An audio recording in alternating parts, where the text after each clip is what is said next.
Hello बच्चों, क्या हाल चाल, कैसे हैं आप लोग? कैसी चल रही है आपकी पढ़ाई? मैं हूं अभिषेक जैन और मैं स्वागत करता हूं आपका आज के इस सेशन में, जिसमें हम लोग पढ़ने वाले हैं आव्यू का आखिरी lecture, lecture number 10, last lecture. कैसे हैं सभी लोग? नमस्कार नमस्कार, स्वागत, वंदन, अभिनंदन। Hello hello hello hello Bittu, नमस्कार नमस्कार नमस्कार। Good evening good evening good evening good evening good evening.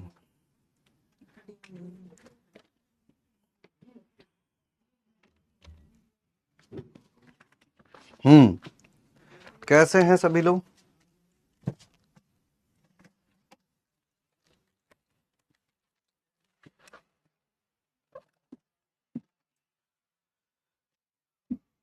हाँ, मैं ठीक हूं। रोम रोम भाइयों, रोम रोम, प्रणाम। आरसीबी, ये क्या बात हो गई? सर इसके बाद कौन सा चैप्टर? इसके बाद जो चैप्टर शुरू होने वाला है वो रीढ़ की हड्डी होगी। वो ऐसा चैप्टर होगा जो आधी 11वीं हमारी ठीक कर देगा। रिलेशन एंड फंक्शन, संबंध एवं फलन। कौन सा? संबंध एवं फलन। ठीक है। फिर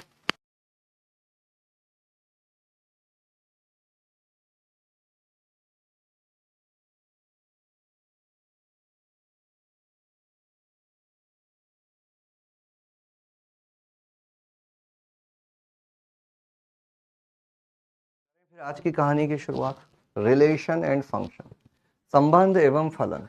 एक ऐसा चैप्टर हम लोग पढ़ने वाले हैं, जो भी आप लोगों के भाई बहन इधर उधर घूम रहे हैं, जो अभी तक जागे नहीं हैं, ये सारणिक और आव्यूह ये स्वतंत्र चैप्टर थे।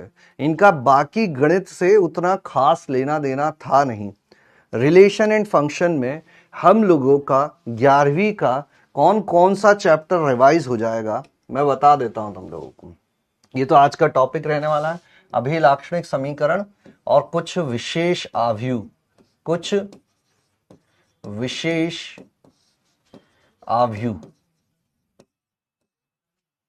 अभिलाक्षणिक समीकरण, कुछ विशेष आव्यूह। अब मैं बता देता हूं, जो बच्चे थोड़ा बहुत 11वीं पढ़ने के इच्छुक हैं। एक दो बच्चों ने आज मुझे हमजा अली सरबा टेलीग्राम पे मैसेज भी किया था कि सर 11वीं के कौन से चैप्टर पढ़ लें हम लोग, है ना। तो 11वीं के जो चैप्टर आपको पढ़ने हैं वो इस चैप्टर में काफी हद तक मैं ऑलरेडी सिखा दूंगा। रिलेशन एंड फंक्शन, संबंध एवं फलन। ये संबंध वाला हिस्सा ये डिपेंडेंट है थोड़ा बहुत सेट पर, जो अपन ने 11वीं में समुच्चय पढ़ा था। तो जब संबंध में पढ़ाऊंगा तो एक तरह से तुम्हें मैं समुच्चय के बारे में हल्का फुल्का बता दूंगा, तो समुच्चय का रिवीजन हो जाएगा। अगला जो चैप्टर आएगा अपना वो आएगा फलन। अब इस फलन से आपको क्या फायदा मिलेगा, फलन में क्या क्या पढ़ने को मिलेगा, मैं बता देता हूं तुमको कि क्या क्या चीजें पढ़ेंगे हम लोग। फलन में हम सबसे पहले पूरी त्रिकोणमिति, पूरी तो नहीं मतलब जितनी जरूरी है 11वीं की त्रिकोणमिति, लगभग 60-70% त्रिकोणमिति रिवाइज हो जाएगी। फॉर्मूला, ग्राफ, समीकरण, प्रांत, परिसर। दूसरे नंबर पर आएगा अपना द्विघात समीकरण। द्विघात समीकरण लगभग वही 50-60%, जो जो 12वीं में पूरा जरूरी है वो पूरा कवर हो जाएगा। फिर लघु गणक, जिनको लॉग पढ़ना है। फिर मापांक, महत्तम पूर्णांक फलन, महत्तम पूर्णांक फलन, भिन्नात्मक भागफलन, भिन्नात्मक भागफलन, ग्राफिकल ट्रांसफॉर्मेशन या बहुपदों के ग्राफ, बहुपदों के वक्र, केवल द्विघात नहीं, त्रिघात, चार घात, पांच घात के वक्र कैसे बनाए जाते हैं, और वक्रों का रूपांतरण, वक्रों का रूपांतरण। इसमें हम लोग जानेंगे, क्या चीज जानेंगे हम, कि अगर हमें y = fx का ग्राफ पता है तो जैसे एकदम सिंपल चीज बताता हूं कि मान लो आपको y is equal to sine x का ग्राफ पता है, तो y is equal to mod sine x का ग्राफ कैसा दिखेगा, y is equal to sine of mod x का ग्राफ कैसा दिखेगा, mod of y is equal to sine x का ग्राफ कैसा दिखेगा, और साइन ऑफ माइनस एक्स का ग्राफ कैसा दिखेगा, sine x plus pi by 6 का ग्राफ कैसा दिखेगा, साइन 2x का ग्राफ कैसा दिखेगा, साइन x बाई 3 का ग्राफ कैसा दिखेगा, और अभी रुको 2 साइन x का ग्राफ कैसा दिखेगा, साइन x बाई 3 का ग्राफ कैसा दिखेगा, और एक साथ अगर इन चीजों को मिक्स कर दिया जाए तो उनके ग्राफ कैसे दिखेंगे। अगला चैप्टर मैंने जानबूझकर केवल 12वीं नहीं 11वीं की चीजों को भी समेटते हुए प्लान किया है, और इसीलिए इस चैप्टर में मैंने 24 लेक्चर रखे हैं, और ये तुम्हारे पास 11वीं को रिवाइज करने का आखिरी मौका है। इसके बाद हमारा एक मेजर पोर्शन 11वीं का रिवाइज हो जाएगा, quadratic, trigonometry, basic of mathematics, ये 3 चीजें और सेट थ्योरी। अब उसके बाद जो कुछ चैप्टर बचते हैं इंडिपेंडेंट, ज्योमेट्री। ज्योमेट्री हम कब पढ़ेंगे, जब हम लोग आगे जाकर वेक्टर और 3D पढ़ेंगे इस चैप्टर के अंत में, तब मैं एक बार ज्योमेट्री का रिवीजन तुम्हें करवाऊंगा। और पीएनसी और बाइनोमियल, द्विपद प्रमेय और क्रमचय संचय, ये जब हम लोग प्रोबेबिलिटी पढ़ेंगे, प्रायिकता लास्ट में तब पढ़ेंगे। अब देखो कारण उसका ये है कि क्रमचय संचय और द्विपद प्रमेय तुम जानते ही हो कि अगर उनको हमने अभी पढ़ा तो फिर हम भूल जाएंगे उनको, तो उनको एक तो साल के अंत में ही रखेंगे हम लोग ताकि हमें याद रहें चीजें, और अभी फिर से अभी मेहनत करें, बाद में मेहनत करें, डबल हमारे पास समय नहीं है। और रही बात ज्योमेट्री की, तो ज्योमेट्री भी इसीलिए वेक्टर और 3D के साथ रखी गई है। तो अगले चैप्टर में हम लोग 24 दिन नहीं 24 लेक्चर, एक हफ्ते में तुम्हारे पास 4 लेक्चर आते हैं, मतलब अगले 1.5 महीने हम लोग यही चीजें पढ़ेंगे, और ये तो पुरानी चीजें हो गई। इसके बाद इस चैप्टर की चीजें जो हैं वो तो आएंगी आएंगी, फलनों के प्रकार, अभी उसको क्या लिखना, फलनों के प्रकार, एक एक की बहु, एक एक के अंतरसेपी आच्छादक, सम फलन, विषम फलन, संयुक्त फलन, आवर्ती फलन, प्रतिलोम फलन, और बहुत सारी इधर उधर की बातें, वो सब भी हम लोग पढ़ेंगे। लेकिन ये सारी चीजें हम लोगों को डिटेल में सीखना है। तो जो भी आपके भाई बंद इधर उधर भटक रहे हो उनको बोल दो कि अभी भी जाग जाओ, अभी भी समय है। ठीक है, चलिए अब अपन वापस से लौटते हैं अपने आज के चैप्टर पर, जो आव्यूह का शायद आखिरी चैप्टर, आखिरी लेक्चर हो सकता है। 11th के लिए वीडियो यही है भैया, एलिमेंट्री रो ऑपरेशन किसे कहते हैं, तो सब आ जाएगा, चिंता मत करो। अभी चीजें चालू हुई हैं, खत्म नहीं हुई हैं, QOTD से किया जाएगा। ठीक है, तुम चिंता मत करो। अच्छा चलो कोई बात नहीं, यहां पर अपन शुरू करते हैं जो पिछली क्लास में होमवर्क दिया था और ये सारी चीजें की थी। देखो एक चीज समझना कि किसी भी चैप्टर को, किसी भी टॉपिक को, किसी भी कॉन्सेप्ट को पढ़ने का एक तरीका होता है। जैसे सारणिक पढ़ी हमने, है ना, अब सारणिक के अगर हमने PYQs किए होंगे तो तुम्हें पता चलेगा 4-5 नए तरीके। ओह ऐसे भी किया जा सकता है क्या, अच्छा इसका मतलब ये होता है क्या, अच्छा ऐसी चीज में ये भी सोचा जा सकता है क्या। अब अगर मैं वो सारी चीजें रेगुलर क्लास में ही तुम्हारे ऊपर डाल देता तो वो उस टाइम पे समझ में नहीं आती। उसका कारण क्या है कि पहले हम छोटी चीजों को एक्सेप्ट करते हैं, समझते हैं, अप्लाई करते हैं, तब हम एक लेवल ऊपर की चीजों पर जा पाते हैं। ठीक है, अब तुमने अगर उसके बाद PYQ किए, तुम्हें 2-4 चीजें पता चलेगी। अब जो बात की जा रही है एलिमेंट्री रो ऑपरेशन, इसके ऊपर इस साल JEE एडवांस में एक सवाल आया है ना। अब वो कहाँ है सर, वो अभी तक आया क्यों नहीं, ये चैप्टर का जब लास्ट टॉपिक है वो क्यों नहीं। तो अब इस चीज को समझो कि इसका अर्थ है कि वो कोई बड़ा टॉपिक अलग से नहीं है, वो जस्ट एक लॉजिक है, एक कॉमन सेंस वाली चीज है। क्या सारणिक में मैंने तुम्हें रो ऑपरेशन नहीं सिखाया, पंक्ति संक्रिया, कि कैसे एक पंक्ति में दूसरी पंक्ति के गुणजों को जोड़ या घटा दिया जाए तो सारणिक का मान अपरिवर्तित रहता है। बस वही तो रो ऑपरेशन है, उसी को तो पंक्ति संक्रिया कहते हैं। अब उसका यूज इस सवाल में कैसे किया गया, ये तो हम लोगों को करके ही सीखना पड़ेगा। और फिर अब हर सवाल पे एक टॉपिक बना के पढ़ लिया जाए, उससे सारा काम खत्म तो नहीं होगा। हमें क्या करना है, जो कॉन्सेप्ट हमने सीख लिए हैं उन्हें अप्लाई करना सीखना है। अगले साल जब कोई नया कॉन्सेप्ट आए, नया सवाल आए, तो हम उसको सॉल्व करने में सक्षम हो पाए ना। तो चैप्टर, मैंने पिछली बार भी कहा था कि ये चैप्टर खत्म नहीं हो रहा है, ये चैप्टर अब हमारे लिए शुरू हो रहा है। अब अतः एक्सप्लोर करने की अपॉर्चुनिटी है इस चैप्टर में। अब तुम जितने सवाल करोगे, उतनी चीजें नई नई सीखोगे, उतना तुम्हारे लिए जीवन आसान हो जाएगा। फिलहाल लौटते हैं अपन अपने चैप्टर पर, रेखिक समीकरणों के निकाय।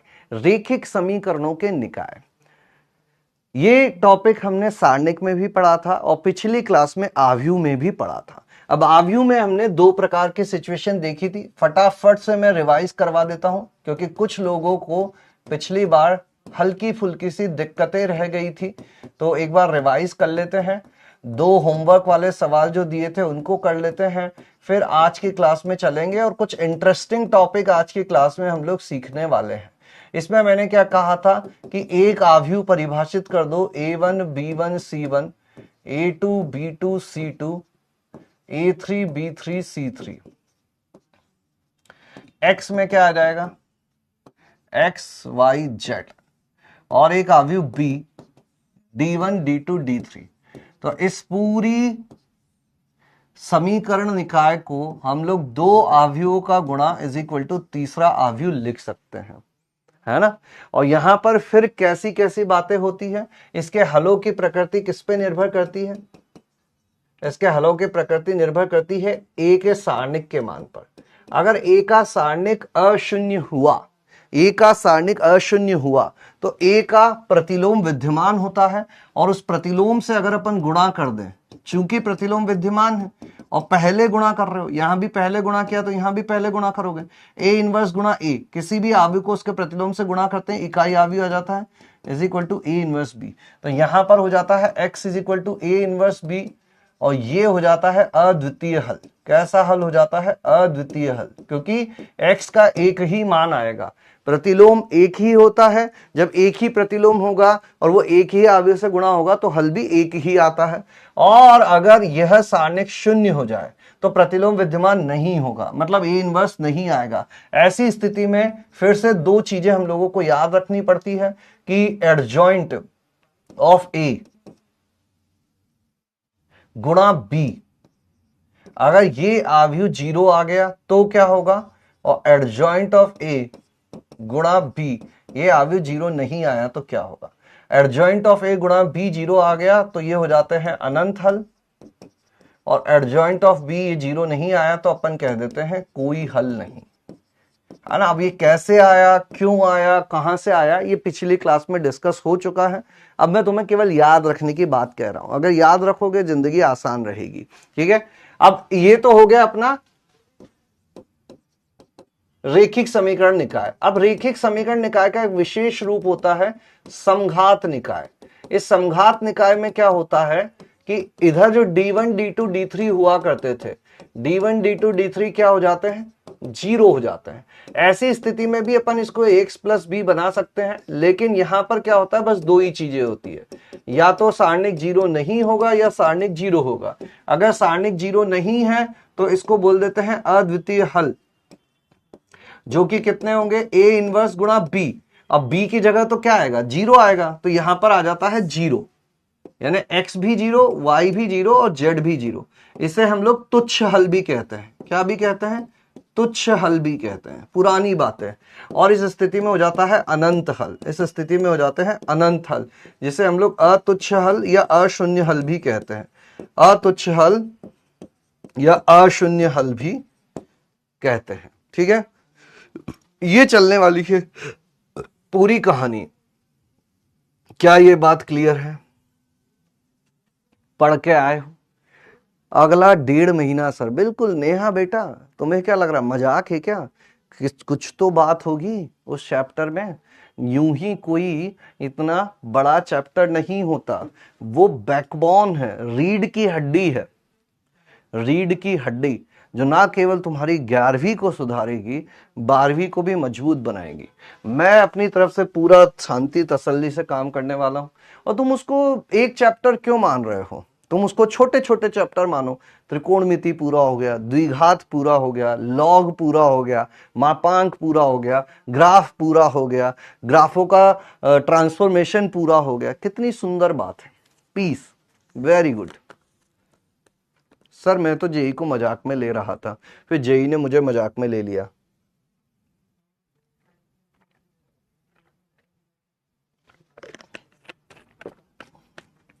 हाँ, फिजिक्स में भी हो सकते हैं, सभी जगह बड़े बड़े चैप्टर हो सकते हैं, ऐसी कोई दिक्कत वाली बात नहीं है।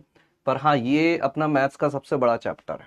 वो चैप्टर डिफिकल्ट है क्या? नहीं, डिफिकल्ट नहीं है, लंबा है।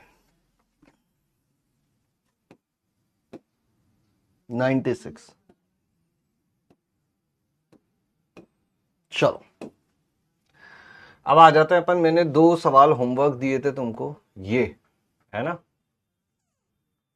आव्यूह विधि से करना है। किस विधि से करने को कहा था? आव्यूह विधि से करने को कहा था। आव्यूह विधि से करना है, तो कर लिया आव्यूह विधि से? आव्यूह विधि से किया या नहीं किया इस सवाल को? आव्यूह विधि से किया या नहीं किया इस सवाल को? आव्यूह विधि से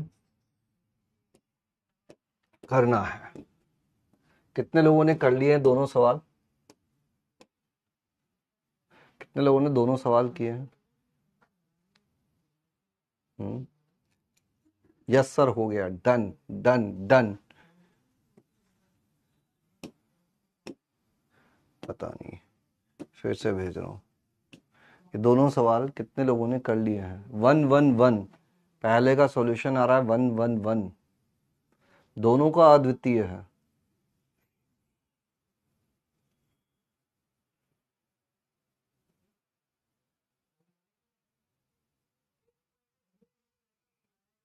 अद्वितीय और नो सॉल्यूशन।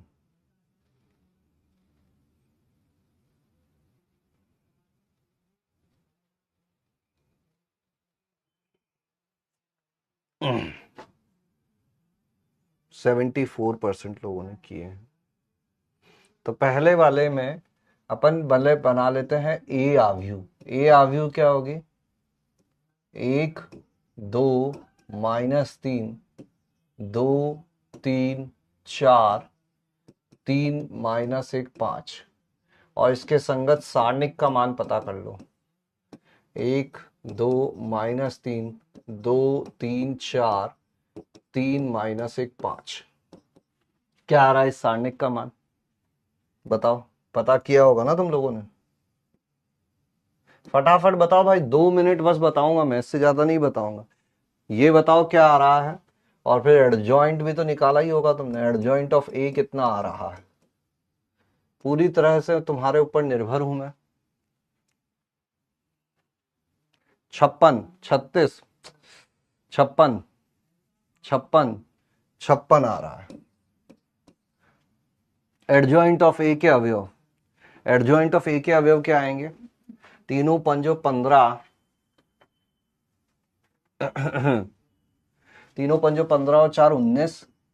ठीक है, फिर ये हो जाएगा 5 दूनी 10 -12 -2, तो ये दूसरे वाले में माइनस माइनस प्लस हो जाएगा। फिर आ जाएगा -2 और -9 -11।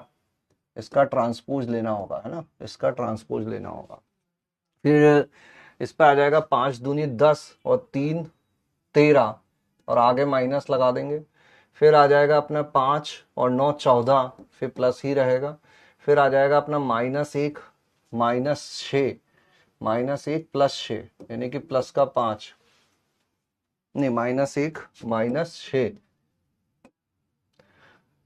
-1 -6 माइनस का 7 माइनस प्लस माइनस, यहाँ पे ये हो जाएगा। फिर आ जाएगा अगला 4 दूनी 8 और 9 17, और फिर हो जाएगा अपना 4 और 6 10 माइनस, और 3 माइनस 4 माइनस 1, 19 माइनस 17 7। तो एडजॉइंट ऑफ ए इसका ट्रांसपोज है, तो एडजॉइंट ऑफ ए कितना आ जाएगा, 19 माइनस 13 17, 2 14 माइनस 10 माइनस 11 7 माइनस 1। क्या यही आ रहा है? क्या एडजॉइंट यही आ रहा है? कुछ गड़बड़ तो नहीं है इसमें? 19 माइनस 7 17, 19 माइनस 7 17, 5 दूनी 10, रॉन्ग, मिसप्रिंट गलत है, मिसप्रिंट रॉन्ग हो गया, पाप हो गया क्या? 1 2 माइनस 3, 2 3 4, 3 माइनस 1 5, 15 और 1 19, ये ठीक है। फिर यहाँ पर 5 दूनी 10 और माइनस 12 माइनस 2, प्लस 2 हो जाएगा, और माइनस 2 माइनस 9 माइनस 7 आएगा ये, माइनस 2 माइनस 9 माइनस 7, तो ये माइनस 7 होगा, माइनस 13। 74% बोल रहे हैं यही है, जबकि ये गलत हो गया था। अब पूरा करवाना चाहते हो क्या मुझसे?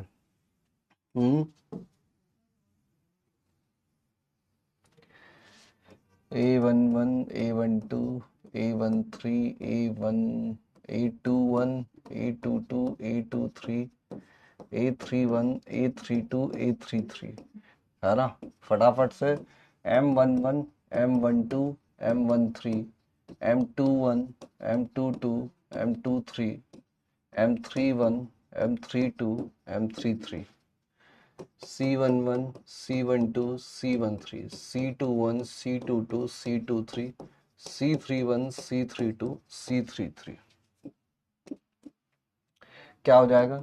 1 2 माइनस 3 2 3 4 3 माइनस 1 5, तीनों पंजो 15 4 19, फिर ये हटेगा, 5 दूनी 10 माइनस 12 माइनस का 2 होगा, फिर ये होगा minus 1 minus 2 minus 9 minus 2 minus 9, तो माइनस 2 माइनस 9 माइनस 11 ही तो लिखा था मैंने, क्या दिक्कत थी उसमें? सही तो लिखा था।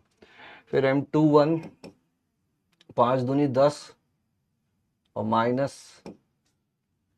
7 माइनस 3 माइनस 7 हो जाएगा, है ना? 5 दूनी 10 ये, और फिर आएगा अपना 5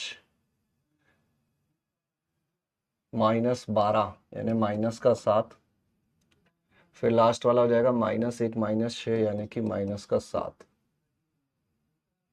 ठीक है, 5 1 मिनट,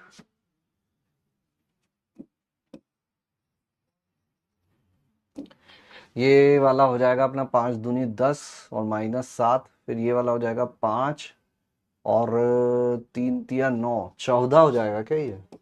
9 और 5 14, और ये हो जाएगा माइनस 1 माइनस 7, और फिर 3 1 हो जाएगा, 4 दूनी 8 8 और 9 17, फिर ये हो जाएगा 4 और प्लस 6 10, और ये हो जाएगा 3 माइनस 1। क्या यही आ रहे हैं साढ़े? वो ये वाले बता दो, क्या ये सारे सही है? फिर यहाँ 19, ये प्लस 2 हो जाएगा, ये माइनस 11 ही रहेगा, फिर ये माइनस 7 हो जाएगा, ये 14 ही रहेगा, ये प्लस का 7 हो जाएगा, ये 17 ही रहेगा, ये माइनस 10 हो जाएगा, और ये माइनस 1 रहेगा। कर दो फटाफट, बताओ बताओ बताओ बताओ बताओ बताओ तुम। अभी ठीक है क्या? मेरे हिसाब से अब तो ठीक होना चाहिए, अब तो ठीक होना चाहिए। तो एडजॉइंट ऑफ ए यानी कि कोफैक्टर आव्यूह का ट्रांसपोज, 2 माइनस 11 माइनस 7 14 7 और 17 माइनस 10 माइनस 1, 19 माइनस 7 17 हाँ ऑल मैच्ड किया है मतलब लोगों ने। चलो अब ये आ गया अपने पास एडजॉइंट। अब अपन को क्या करना होता है, इनवर्स निकालना होता है। A inverse will be this adjoint of A divided by B, और एक्स का मान क्या होगा, ए इनवर्स गुणा बी, सॉरी बी लिख दिया, सारणिक ए, ओ माय गॉड,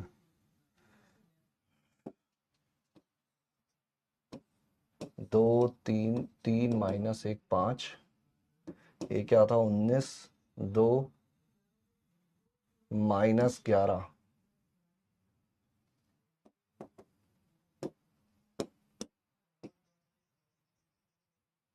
उन्नीस, दो माइनस 11, 7 14 7, एडजॉइंट ऑफ ए बटे बी, ए इनवर्स बी, यानी एडजॉइंट ऑफ ए बटे बी नहीं होगा, बटे सारणिक ए, एडजॉइंट ऑफ ए बटे सारणिक ए गुणा बी, यानी एक बटा सारणिक ए और एडजॉइंट ऑफ ए गुणा बी, एडजॉइंट ऑफ ए को बी से गुणा कर दें, तो यह है अपना एडजॉइंट ऑफ ए। ठीक है, कमेंट तो नहीं चल रहे ना, वही मैं देख रहा हूं, नहीं तो जनता अपनी भटक जाती है। अब एडजॉइंट ऑफ ए को बी से गुणा कर दे, मतलब इस आव्यूह को बी यानी कि 097 से गुणा कर दे, तो कितना आ जाएगा, 19, 7 नम 63 और 17 सते,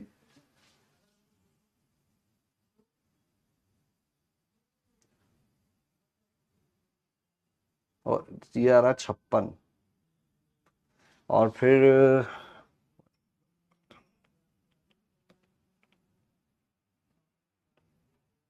क्या यही आ रहा है तुम्हारा भी, एक बार बताना भैया फटाफट से, क्या यही एडजॉइंट आया था, क्या यही एडजॉइंट है सर, आपने मुझसे वादा किया था आप रैपिड फायर के लिए, आई नो आप जी एडवांस, मिस प्रिंट -7 होगा, -7, तो 49 और 17 साते हो जाता है अपने 119, हाँ 9 7 नम 63 और 119, तो ये हो जाएगा अपना 56, बाहर 1/a का सारणिक 56, ये हो गया 0 14 नम 126 और 70 56, 0 7 नम 63 -7 यानी कि 56, यानी कि 1/56 बाहर है, यहाँ पे भी 56 56 56 आ गया, ये अंदर जाएगा तो ये हो जाएगा 1 1 1, और ये किसके बराबर है, x के बराबर है, x कितना है, x y z, तो x भी 1 आ गया, y भी 1 आ गया, z भी 1 आ गया, क्या यही आ गया तुम्हारा भी, जिन लोगों ने किया था बस वही आंसर देंगे। अरे इस दूसरे वाले सवाल को अगर तुमने कर लिया है अच्छी बात है, नहीं तो मैं इसमें थोड़ा सा बदलाव करके और इसको अगले क्लास के लिए छोड़ता हूँ, है ना, ये नेक्स्ट क्लास के लिए, अब सफिशिएंट टाइम अपना हो गया है मेरे हिसाब से, अब नेक्स्ट टॉपिक पढ़ना चाहिए, इसको अगली क्लास में देखेंगे हम लोग, next class, next class, yes sir all matched, cool 88%, तो बाकी लोग भैया थोड़ा सा समय दें इस सवाल को, और फिर मैं बता रहा हूं कि आव्यूह मेथड से करने की जरूरत ही नहीं है, सारणिक मेथड से करेंगे हम लोग, उससे चीजें आसानी से होती है, ये काम हम केवल जनरल नॉलेज के लिए कर रहे हैं, और ये जो एक और सवाल मैंने दिया ये भी केवल जनरल नॉलेज के लिए दे रहा हूं, कहीं इसकी कोई खास जरूरत पड़ने वाली नहीं है, ठीक है। चलो अब अपना आधा घंटा हो चुका है, it is right time to start a new topic, जिसका नाम है अभिलाक्षणिक समीकरण। तो सब लोग टॉपिक लिखेंगे और फिर बाद में साइड में रख देंगे, ठीक है, ध्यान से सुन लिया, टॉपिक लिखो साइड रख दो, टॉपिक लिखो साइड रख दो, topic side topic side topic side, अभिलाक्षणिक समीकरण, कैरेक्टरिस्टिक इक्वेशन, बहुत शानदार, बहुत प्यारा, बहुत ट्रिकी टॉपिक है ये, बहुत अच्छा लगेगा तुमको, बहुत अच्छा लगेगा ये, फिर कुछ कुछ बातें भी मैं तुमसे करूंगा, लिख लिया।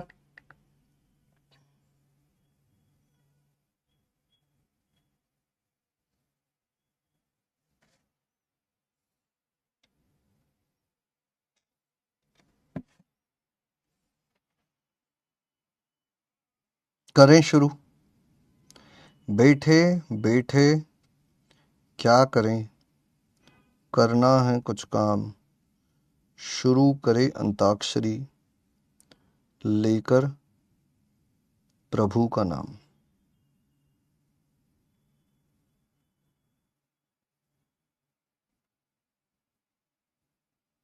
चलिए देखो, अभिलाक्षणिक समीकरण क्या होती है।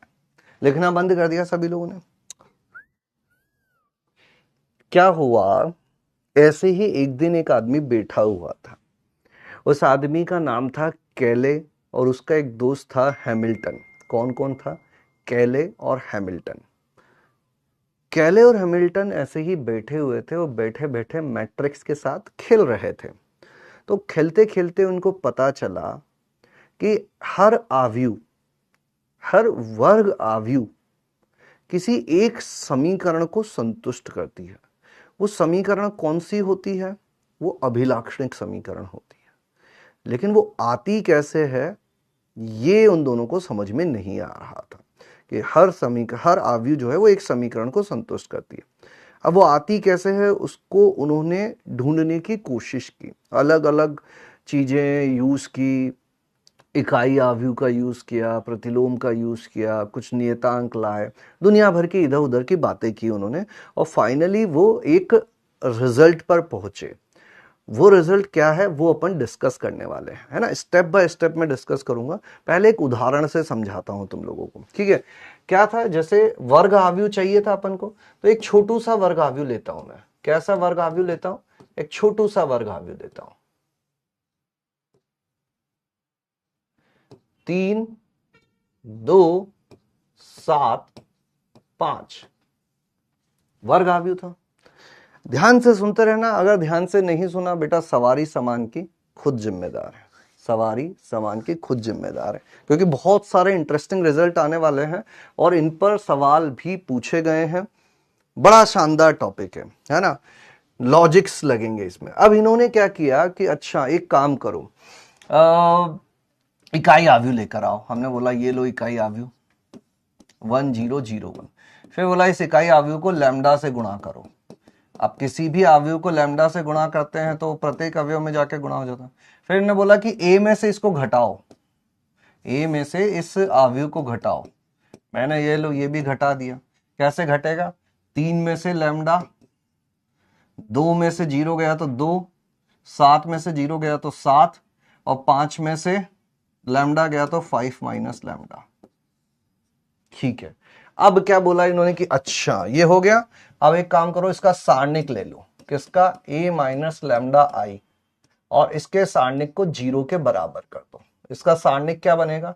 इसका सारणिक बनेगा 3 माइनस लैम्डा, 0, 7, 0 नहीं, 3 माइनस लैम्डा, 2, 7 और 5 minus lambda is equal to 0। ठीक है। अब इसका कर दो प्रसार, तो क्या हो जाएगा? 3 माइनस लैम्डा गुणा 5 माइनस लैम्डा, सारणिक का प्रसार करना होता है, -14 इज इक्वल टू 0। अंदर गुणा करें, तीनों लिख तो नहीं रहा है कोई भी, लिखना मत भैया, कोई मतलब नहीं है लिखने का। ऐसे उदाहरण समझा रहा हूं, फील लो टॉपिक का, है ना। लिखने की जल्दी मत करो। 3 पंजो 15, -3 लैम्डा, -5 लैम्डा, और lambda lambda lambda square -14 is equal to 0। ये हो गया lambda square -8 lambda +1 is equal to 0। बहुत खुशी हुई हम लोगों को कि चलो एक समीकरण तो मिली, एक समीकरण तो मिली। ये जो समीकरण है lambda square -8 lambda +1 is equal to 0, इसी को कहा जाता है अभिलाक्षणिक समीकरण। क्या कहा जाता है? अभिलाक्षणिक समीकरण। और सबसे पहले कैले और हैमिल्टन ने क्या कहा था? कैले और हैमिल्टन ने कहा था कि प्रत्येक आव्यू इसकी अभिलाक्षणिक समीकरण को संतुष्ट करती है। मतलब ये आव्यू ए इसको संतुष्ट करेगी। अब तुम बोल रहे हो कि सर यहां तो लैम्डा एक नियतांक होता था, नियतांक की जगह ए कैसे रख दूं? मान लो मैंने यहां ए रख भी दिया, अगर मैंने यहाँ पर a रख भी दिया तो ये हो जाएगा a का स्क्वायर माइनस ये हो जाएगा 8 गुणा a। इसका क्या करूं, 1 का क्या करूं? तो मैंने कहा कि भाई संख्याओं की दुनिया में, वास्तविक संख्याओं की दुनिया में जो दर्जा 1 का है, आव्यूह की दुनिया में वही दर्जा इकाई आव्यूह का होता है। तो जब हम लोग अभिलाक्षणिक समीकरण को आव्यूह से संतुष्ट करवा रहे होंगे तो हम नियतांक की जगह क्या लिख देंगे, इकाई लिख देंगे। नियतांक की जगह क्या लिख देंगे, इकाई आव्यूह लिख देंगे। अब हमें बस यह और चेक करना है कि जो केले और हैमिल्टन ने कहा था वो सही बात कही थी या ऐसे ही हवा में बातें कर रहे थे। तो अपन ने निकाला ए स्क्वायर कितना होगा, 3 2 7 5 गुणा 3 2 7 5। अभी तक क्या क्या बातें हुई एक बार मैं फिर से बता देता हूं अगर कोई इधर उधर भटक गया है तो। सबसे पहले ए लिया अपन ने, जो भी आव्यूह वर्ग आव्यूह दी गई थी, इकाई आव्यूह लिया, उसको लैम्डा से गुणा किया, फिर ए में से इसको घटाया। तो देखो 3 में से लैम्डा गया 3 माइनस लैम्डा, 2 में से 0 गया 2, 7 में से 0 गया 7 और 5 में से लैम्डा गया 5 माइनस लैम्डा। ए माइनस लैम्डा आई एक आव्यूह आया था, इसके सारणिक को 0 कर दिया। 3 माइनस लैम्डा 2 7 5 माइनस लैम्डा को 0 कर दिया। इस सारणिक को प्रसार किया, ये दोनों गुणा होते हैं माइनस ये दोनों, 3 माइनस लैम्डा गुणा 5 माइनस लैम्डा माइनस 14, तीनों पंजो 15 minus 3 lambda minus 5 lambda lambda square minus 8 lambda 15 minus 14 1 बचा। ये आ गई अभिलाक्षणिक समीकरण। इसके अंदर ए को संतुष्ट करवाना है, चूंकि नियतांक है तो नियतांक की जगह इकाई आव्यूह रख दिया। अब इसको गुणा करता हूं मैं, ए स्क्वायर 3 तिया 9 और 7 दूनी 14, 14 और 9 23, 3 दूना 6 और 10 16, 7 तिया 21 और 35, 21 और 35 कितना हो जाएगा 56, और 7 दूनी 14 और 5 25, 14 और 25 39, 7 दूनी 14 और 25 39, ये ए स्क्वायर आ गया। अब ये 8a कितना होगा, 8a कितना हो जाएगा, पूरे आव्यूह को 8 से गुणा कर दो, 8 से गुणा कर दें तो 8 तिया 24, 8 दूनी 16, 8 ही 7 56 और 8 पंजो 40। ये 8a हो गया है ना, ए स्क्वायर आ गया 8a हो गया। और इकाई आव्यूह क्या होता है, इकाई आव्यूह तुम जानते ही हो 1001। तो हमें क्या करना है, ए स्क्वायर में से इसको घटाया, ए स्क्वायर माइनस 8a, ये कितना आ जाएगा 23 minus 24 minus 1, 16 minus 16 0, 56 minus 56 0, 39 minus 40 minus 1, और फिर ए स्क्वायर माइनस 8a प्लस इकाई आव्यूह कर दिया, तो -1 + 1 0 0 0 0। तो हो गया क्या संतुष्ट, ए स्क्वायर माइनस 8a प्लस आई, क्या 0 आव्यूह आ गया, क्या 0 आव्यूह आ गया क्या? तो केले हैमिल्टन की बात सत्य हो गई। क्या ये बात समझ में आई? केले हैमिल्टन ने क्या कहा था कि प्रत्येक आव्यूह उसकी अभिलाक्षणिक समीकरण को संतुष्ट करती है, और यह अभिलाक्षणिक समीकरण इस प्रक्रिया द्वारा प्राप्त की जाती है। अब अपन इसको स्ट्रक्चर्ड वे में प्रॉपर स्टेप बाय स्टेप लिखेंगे कि क्या होता है क्या नहीं होता है, सारी बातें लिखेंगे अपन, है ना। भावनाएं तुम समझ गए होंगे, क्या हो रहा है क्या नहीं हो रहा है, कैसे हो रहा है ना। अब अपन स्टेप बाय स्टेप लिखने वाले हैं चीजों को 96.67%। तो सबसे पहले अपन अभिलाक्षणिक समीकरण में लिखेंगे कि पहला पॉइंट, वो सवाल को लिखने की जरूरत नहीं है, अभी मैं फिर से समझा रहा हूं, एक नए सवाल के साथ समझेंगे हम लोग, ठीक है। तो लिखो, प्रत्येक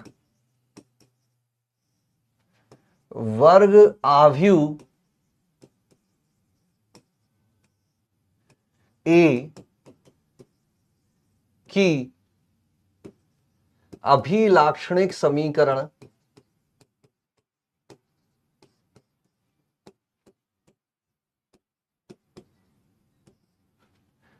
सारणिक a minus lambda I is equal to 0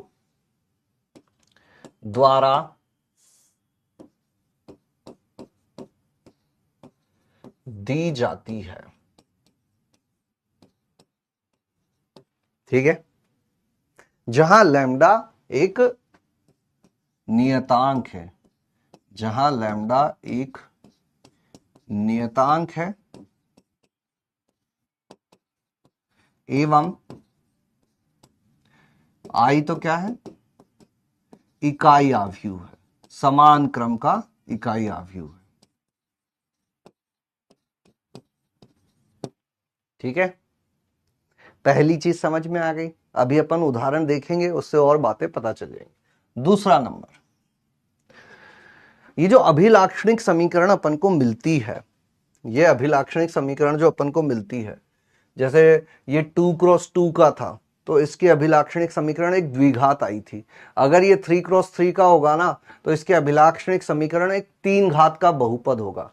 होगा हमेशा बहुपद ही, तो बहुपद के मूल भी निकल सकते हैं। जैसे इसी के लिए मैं लैम्डा का मान निकालना चाहूं तो क्या आ जाएगा, 8 plus minus under root 8 8 plus minus under root 8 minus 4 यानी कि 60/2। ये इस द्विघात के मूल हो गए।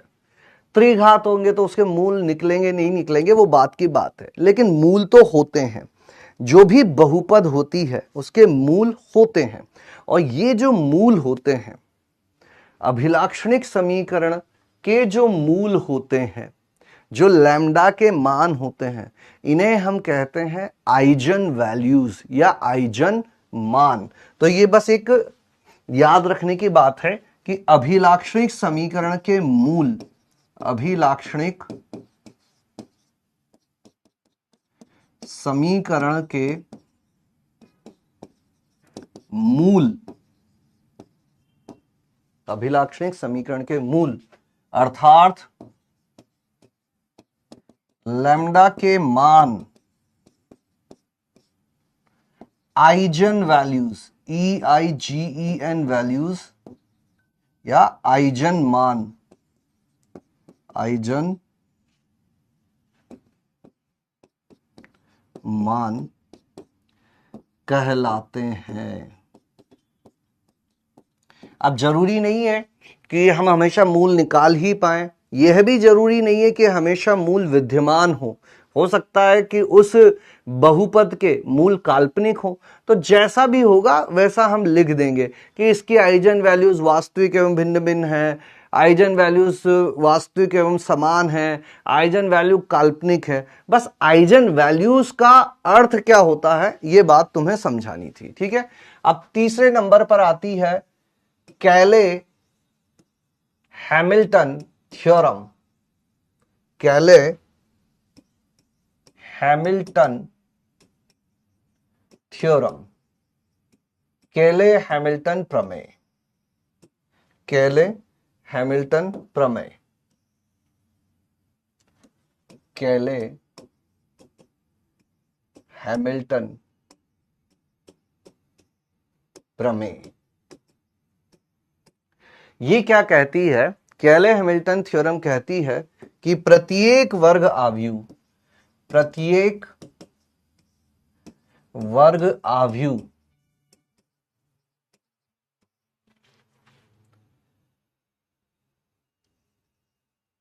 अभिलाक्षणिक समीकरण को, उसके संगत, उसकी अभिलाक्षणिक समीकरण को संतुष्ट करता है, संतुष्ट करता है। प्रत्येक वर्ग आव्यूह उसके अभिलाक्षणिक समीकरण को संतुष्ट करता है। बस इतनी सी बात कही थी कैले हैमिल्टन ने। यहां पे बस इस बात का ध्यान रखना कि अपन जहां पे नियतांक होता है उसको इकाई आव्यूह से बदल देते हैं, और जहां 0 होता है इसको शून्य आव्यूह से बदल देते हैं। यह है इकाई आव्यूह, कोई नहीं, इकाई आव्यूह, और ये है 0 आव्यूह यानी कि शून्य आव्यूह। ठीक है, यहां तक की बातें सब कुछ ठीक ठाक है। एक उदाहरण तुम्हें देते हैं लिखने के बाद कि इस आव्यूह का अभिलाक्षणिक समीकरण ज्ञात करो और कैले हैमिल्टन थ्योरम की केले हैमिल्टन थ्योरम को सत्यापित करो, है ना। फिर मैं बताऊंगा कि इसकी जरूरत क्यों पड़ी, केले हैमिल्टन ऐसा काम कर क्यों रहे थे, क्या मजा आ रहा था उनको, है ना। ऐसे ही बैठे बैठे हमारे लिए उन्होंने एक टॉपिक और क्यों बना दिया। ठीक है, तो अपन लेते हैं 2, 5, 1, 8। इसके लिए इसके लिए पहले अभिलाक्षणिक समीकरण क्या होगी बताओ, और फिर लिख ही देते हैं। अभिलाक्षणिक समीकरण ज्ञात करो। अभिलाक्षणिक, कमेंट बंद कर देते हैं। अभिलाक्षणिक समीकरण ज्ञात करो। आइजन मान की प्रकृति ज्ञात करो, एवं ये जो है केले हैमिल्टन थ्योरम को सत्यापित करो। सत्यापित करो मतलब देखो कर रही है कि नहीं। फिर अपन समझेंगे कि इसकी जरूरत क्या पड़ी, क्यों ये काम किया गया। करो, बताओ फटाफट फटाफट फटाफट फटाफट फटाफट फटाफट फटाफट फटाफट फटाफट फटाफट फटाफट फटाफट।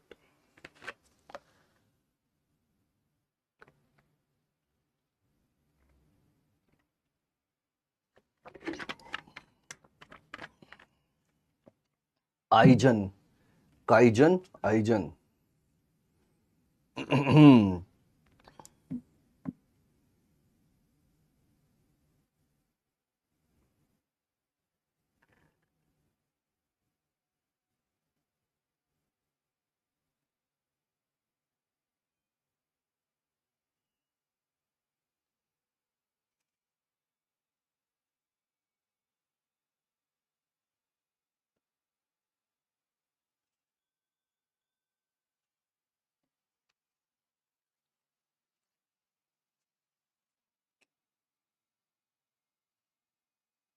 We want justice.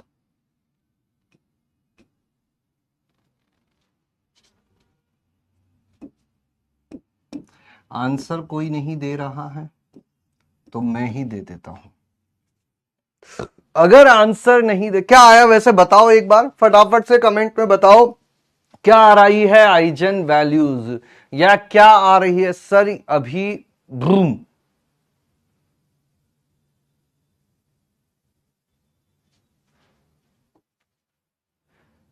Sir today my birthday, happy birthday.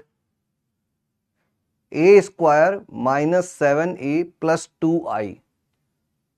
Priyanshu का उत्तर आ गया है -4 7। X square -3x-6, A square -7a+2, A square -10a+8। इतने सारे वो लोगों ने तो मान निकाल दिए। ए स्क्वायर -7 ब्रूम नहीं कर पाया, ये वो समझ नहीं आए। अब भ्रूम, तो देखो जो जनता खोई हुई है ख्यालों में, जो जनता खोई हुई है ख्यालों में, लौट के आ जाओ वापस से एक बार। तुम्हें स्टेप बाय स्टेप समझा रहे हैं। सबसे पहला काम क्या करना है अपन को, जो आव्यूह अपन को दिया गया था उसको लिख दो। क्या दिया गया था अपन को, 2 1 8 5, 2 1 8 5। ठीक है, क्या किया मैंने, इकाई आव्यूह लिखा। क्या होता है 1 0 0 1। लैम्डा आई लिखा, लैम्डा 0 0 लैम्डा। ए में से लैम्डा आई को घटाया, 2 माइनस लैम्डा 1 8 5 माइनस लैम्डा। इसका सारणिक 0 कर दिया, इस आव्यूह का सारणिक 0 कर दिया। कैसे करते हैं, सारणिक होता है अपना 2 minus lambda 1 8 5 minus lambda is equal to 0। इन दोनों का गुणा कर दो, 2 minus lambda 5 minus lambda minus 8 is equal to 0। अंदर गुणा कर दो, 5 दूनी 10 minus 2 lambda minus 5 lambda plus lambda square minus 8 is equal to 0। Lambda square minus 7 lambda plus 8 is equal to 0। तो पहला उत्तर तो ये हो जाएगा। ये है अभिलाक्षणिक समीकरण, ये है आपकी अभिलाक्षणिक समीकरण, अभिलाक्षणिक समीकरण। ठीक है, अब अपन मान ज्ञात करते हैं। तो लैम्डा का क्या मान हो जाएगा, +7 plus minus under root B square 49 minus 8 चौक 32 बटे 2। अब जो भी होगा आ जाएगा ये, है ना, 7 ही 7 49 8 चौक 32 यानी कि 7 प्लस माइनस √17/2। तो वास्तविक है लेकिन भिन्न भिन्न है और अपरिमेय भी है। अब हमें देखना है कि यह सत्यापित हो रही है या नहीं हो रही है। तो सत्यापित करने के लिए lambda square -7 lambda plus 8 is equal to 0। Lambda square की जगह आ जाएगा a स्क्वायर, ये हो जाएगा 7a और ये हो जाएगा 8 यानी कि 8i और ये हो जाएगा 0 आव्यूह। क्या ये सत्यापित हो रही है? क्या यही उत्तर आ रहा है तुम्हारा? क्या यही अभिलाक्षणिक समीकरण? कितने लोगों की यही अभिलाक्षणिक समीकरण आ रही है? सच सच बताओ फटाफट। Wrong, misprint, wrong, misprint, wrong, misprint. 2 आ जाएगा। नहीं आ रही है सर ये।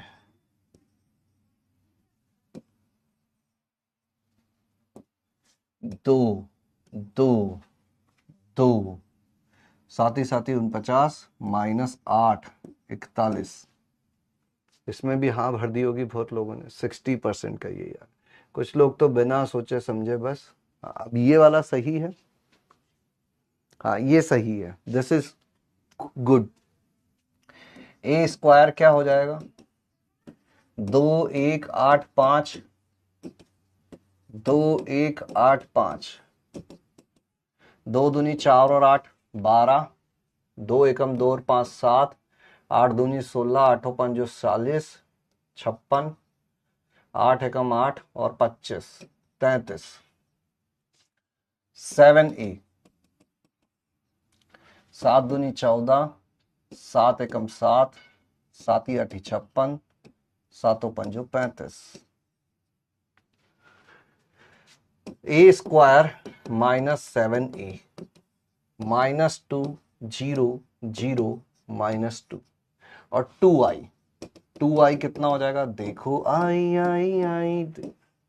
अब इन दोनों को जब अपन जोड़ेंगे तो उत्तर आ जाएगा 0 0 0 0। Hence proved 93.44। अब ये तो सारी बातें हो गई किसकी, कैलकुलेशन की। ये तो सारी बातें हो गई कैलकुलेशन की। लेकिन अभी तक सर हमें ये समझ में नहीं आ रहा है कि ये कर क्यों रहे हो, इसका फायदा क्या हुआ।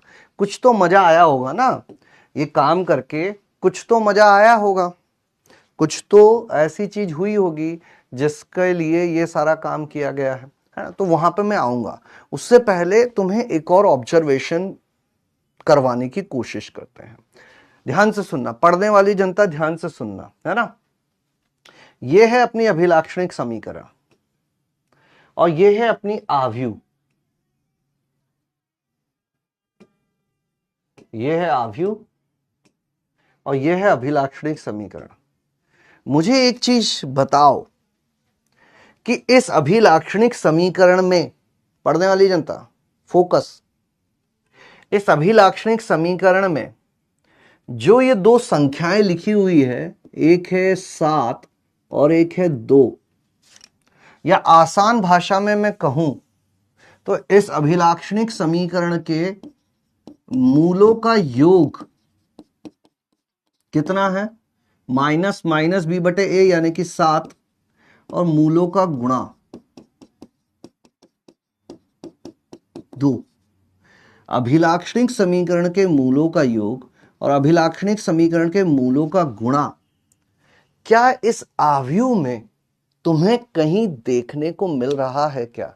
इस आव्यूह में कोई चीज 7 और 2 के बराबर है क्या? बताओ मुझे, इस आव्यूह में क्या कुछ ऐसी चीज दिख रही है तुम्हें जिसके लिए जिसका उत्तर 7 आता हो और जिसका उत्तर 2 आता हो? 7 आता हो और 2 आता हो। Trace, trace and determinant, trace and determinant कहां दिख रहा है? Trace and determinant. जो मूलों का योग है, मूलों का योग होता है ट्रेस ऑफ ए और ये होता है सारणिक ए। यानी अभिलाक्षणिक समीकरण ऐसे ही नहीं आती। अभिलाक्षणिक समीकरण के मूलों का योग आव्यूह के अनुरेख के तुल्य होता है और अभिलाक्षणिक समीकरण के मूलों का गुणा आव्यूह के सारणिक के तुल्य होता है। तो ये 2 बातें अपन और लिख लेंगे। कितनी बातें अपन ने लिख ली थी? 1 2 3 चीजें लिख ली थी, है ना? 3 चीजें लिख ली थी। तो चौथी और पांचवी में यही लिख देता हूं ताकि तुम्हें साथ में दिख जाएंगी, है ना? सवाल तो तुमने नोट कर ही लिया होगा। चौथी चीज,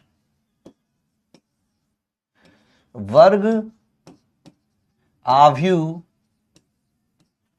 ए की अभिलाक्षणिक समीकरण के लिए क्या होता है? अभिलाक्षणिक समीकरण के लिए मूलों का योग जो होता है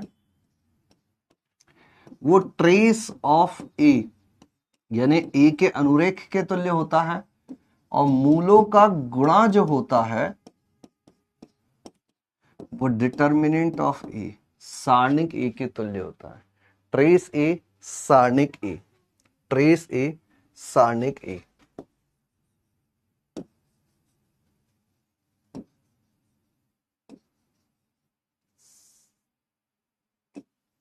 ये बात भी हम लोगों को याद रखनी है, ठीक है? ये बात भी हम लोगों को याद रखनी है। अब मैं तुम्हें एक और सवाल देता हूं, फिर अपन समझेंगे। या चलो पहले एक सवाल और करते हैं, फिर चलेंगे अपन कि इसकी जरूरत क्यों थी, इसकी जरूरत क्यों थी।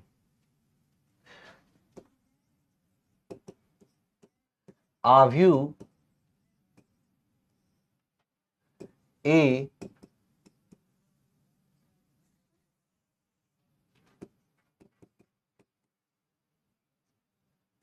टू 3 5 1 0 7 -1 3 4 यदि समीकरण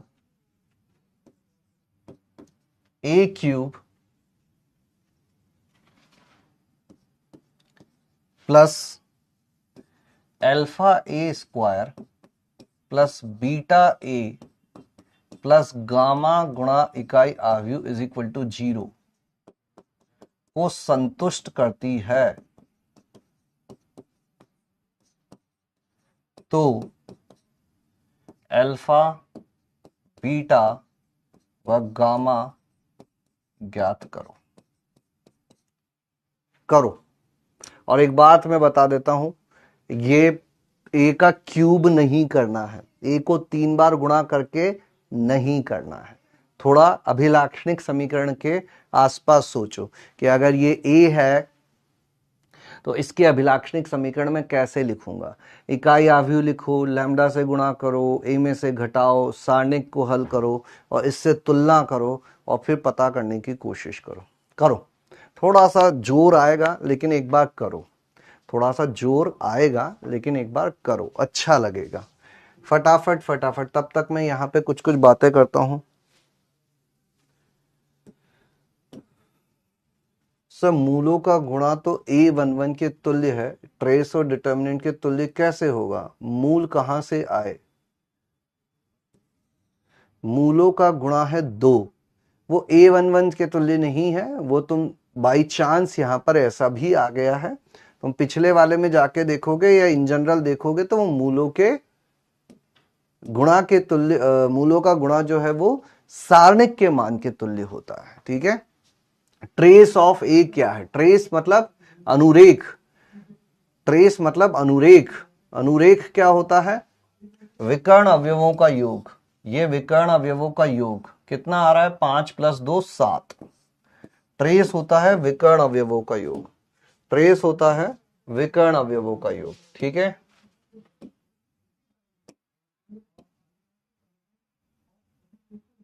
अभी लाक्षणिक इक्वेशन के बाद समझ नहीं आया। What is trace? ट्रेस नहीं पता है तुमको? बचपन से ट्रेस पढ़ रहे हैं अपन कि अगर ये कोई अवयव होती है तो ये जो विकर्ण अवयव होते हैं इनका योग। ट्रेस मतलब होता है विकर्ण अवयवों का योग, यानी कि A11 + A22 + A33, इस टाइप की चीजें। ठीक है।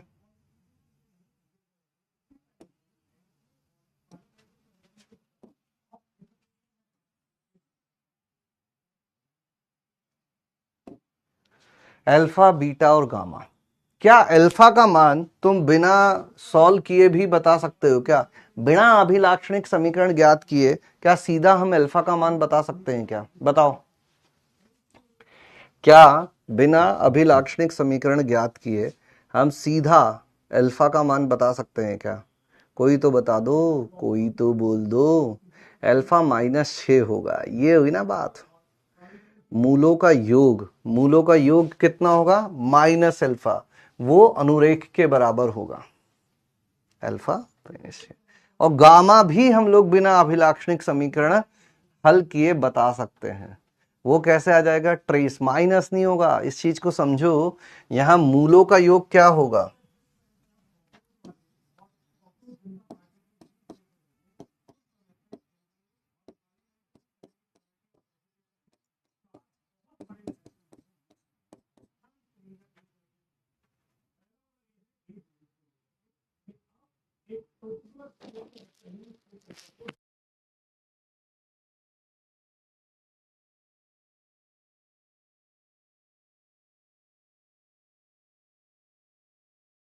ट्रेस, ट्रेस ऑफ ए 2 + 0 + 4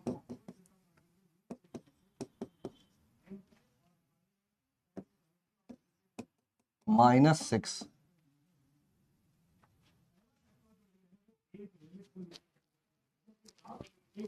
पता करो पूरा।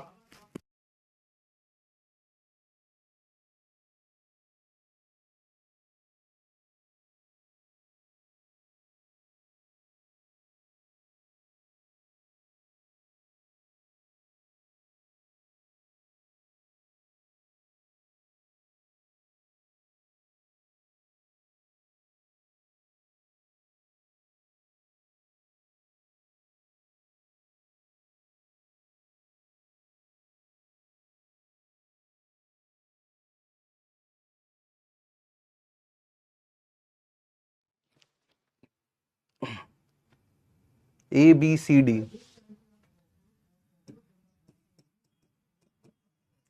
1 0 0 0 1 0 0 0 1। लैम्डा आई कितना हो जाएगा? Lambda 0 0 0 lambda 0 0 0 lambda. A - lambda I कितना हो जाएगा? 2 - लैम्डा 3 5 1 0 - लैम्डा -लैम्डा 7 - 0 0 -1 3 4 - लैम्डा। और ये हो जाएगी अपनी सारणिक A - lambda I = 0, 2 - lambda 3 5 1 - lambda 7 -1 3 4 - lambda = 0।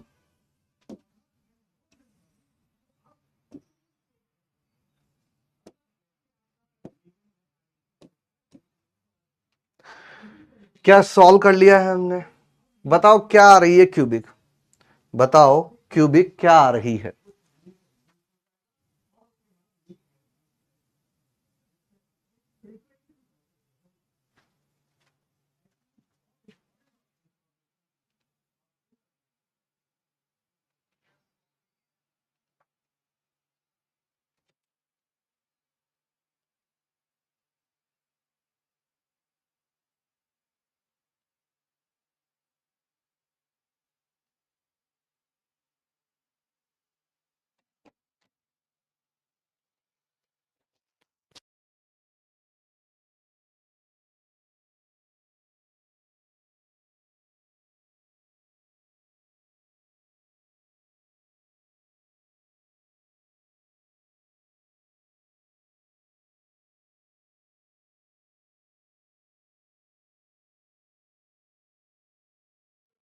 आवाज आ रही? हाँ, बहुत बढ़िया। -3 गुणा 1 गुणा 4 minus lambda, minus minus plus हो जाएगा 7, प्लस 5 गुणा 3 minus minus lambda is equal to हो जाएगा 0। हाँ, वॉइस ठीक कर दी गई है, कोई बात नहीं, कोई बात नहीं, कोई बात नहीं। ये हो जाएगा अपना 2 minus lambda -4 lambda plus lambda square -21, -3 गुणा प्लस 5 दिया 15 -5 लैम्डा इज इक्वल टू 0। तो ये हो रहा है -8 लैम्डा प्लस 2 लैम्डा स्क्वायर, 2 से गुणा कर देते हैं -42, फिर minus minus plus 4 lambda square minus lambda cube plus 21 lambda -33 plus 3 lambda plus 15 -5 lambda is equal to 0। तो ये हो जाएगा माइनस का लैम्डा क्यूब। फिर लैम्डा स्क्वायर की बात करें तो लैम्डा स्क्वायर 2 और 4 6 आ रहे हैं, जो आने भी चाहिए थे, लैम्डा स्क्वायर ये आ रहा है। फिर लैम्डा की बातें करें तो लैम्डा लैम्डा कहां से आ रहा है? एक तो ये आ रहा है 8 लैम्डा, है ना, माइनस का 8 lambda plus 21 lambda 3 lambda 5 lambda, 21 और 3 24, 24 में से 8 गया 16, 16 में से 5 गया 21, यानी कि ये आपस में ही कैंसिल हो गए, है ना। ये प्लस का नहीं नहीं नहीं नहीं, ये है अपना प्लस का 3, 21 और 3 24, 24 में से 8 गए तो 16, 16 में से 5 गए तो 11। और नियतांक की बात करें, कांस्टेंट क्या क्या आएगा अपना? 42, 33 और 15, है ना। तो ये कितना हो जाएगा अपना? 75 और 15, यानी कि माइनस का 60 इज इक्वल टू 0। अब पूरी इक्वेशन को अपन माइनस से गुणा कर दें, क्या यही आ रहा है? एक बार फटाफट से कंफर्म करेगी पढ़ने वाली जनता अपनी, क्या यही आ रहा है अभिलाक्षणिक समीकरण? -6 lambda square -11 lambda, matched piece, voice low, piece, सारणिक का मान कितना आ रहा था? Matched, yes sir.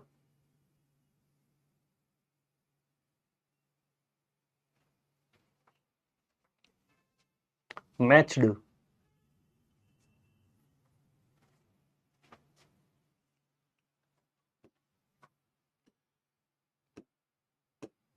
%90। बाकी लोग अब कैलकुलेट करेंगे, मेरे हिसाब से ये सही है ना। एक बार चाहो तो सारणिक का मान निकाल के देख लेते हैं अपन। सारणिक ऑफ ए कितना आ जाएगा? 2 गुणा 0 माइनस 7 या 21 -3 गुणा 4 प्लस 7 11 प्लस 5 गुणा 3 -42 -33 प्लस 15, वही नियतांक वाली चीजें आ रही है -60। तो ये अपना माइनस प्लस माइनस -60 सारणिक का मान भी आ रहा है। अब ये इसको संतुष्ट करता है, ये इसकी अभिलाक्षणिक समीकरण है। तो यहाँ क्या आ जाएगा? a³ -6a square 11a plus 60i is equal to 0। अब तुलना कर लें तो अल्फा की जगह -6 आ रहा है, जो अपन को शुरू में भी दिख गया था। बीटा की जगह आ रहा है अपना -11 और गामा की जगह आ रहा है 60। ये लो, क्लियर है। एक बार कैलकुलेशन करना भैया ध्यान से, चीजें आ जाएगी। अभी तक मैंने ये नहीं बताया है कि ये सब हम कर क्यों रहे हैं, अभी तक मैं बस इतना बता रहा हूं कि ये सब हम करते कैसे हैं। अब आएगी राज की बात, अब खुलेगा उस चीज से पर्दा जिसके लिए हमने ये सारे टॉपिक पढ़े हैं, जिसके लिए हमने ये सारी चीजें पढ़ी है, जिसके लिए हमने ये सारी चीजें पढ़ी है। ठीक है, वेरी गुड। मैच हो जाएगा, अगर शांति से तसल्ली से करोगे आ जाएगा। 94% लोगों का आ गया है, बाकी लोगों का भी आ जाएगा। अब एक राज की बात बताता हूं कि इसकी हमें जरूरत क्यों पड़ रही है, क्यों ऐसा किया जा रहा है। देखो ध्यान से सुनना, 2x2 3x3 कहां पर इसकी जरूरत हमें पड़ती है, ध्यान से सुनेंगे।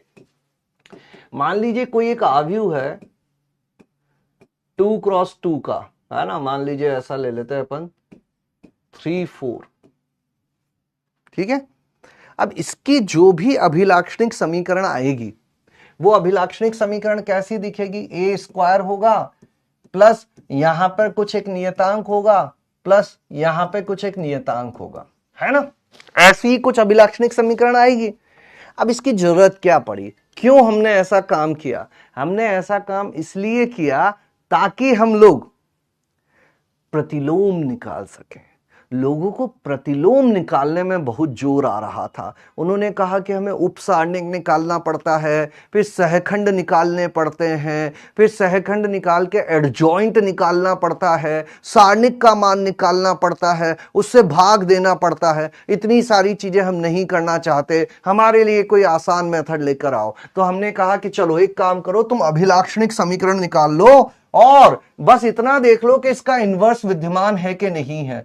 तो यहां पे दिया देखा अपन ने 4 दूनी 8 -15, ये आ गया -7 which is not equal to 0, जो कि 0 के तुल्य नहीं है, जो कि 0 के तुल्य नहीं है। मतलब इसका प्रतिलोम विद्यमान होगा। अब प्रतिलोम विद्यमान होगा तो पूरी समीकरण को किससे गुणा कर दो? प्रतिलोम से गुणा कर दो। ए तो नियतांक है, ए इनवर्स गुणा ए, बी ए इनवर्स गुणा आई। समझ गए? आप देखो ए इनवर्स, एक ए इनवर्स से एक ए का गुणा होगा। यहां पर क्या होगा? ए इनवर्स गुणा ए, ये इकाई आव्यूह हो जाएगा। और ए इनवर्स जब इकाई आव्यूह से गुणा होगा तो केवल ए इनवर्स बचेगा। यहां एक ए इनवर्स एक ए से गुणा होगा तो इकाई आव्यूह हो जाएगा, ये हो जाएगा, ये हो जाएगा बी ए इनवर्स। ये हो गया ए, ये हो गया इकाई आव्यूह, ये हो गया बी ए इनवर्स। तो यहां से बी गुणा ए इनवर्स कितना हो जाएगा? Minus A I. और B inverse A inverse finally कितना आ जाएगा? माइनस ए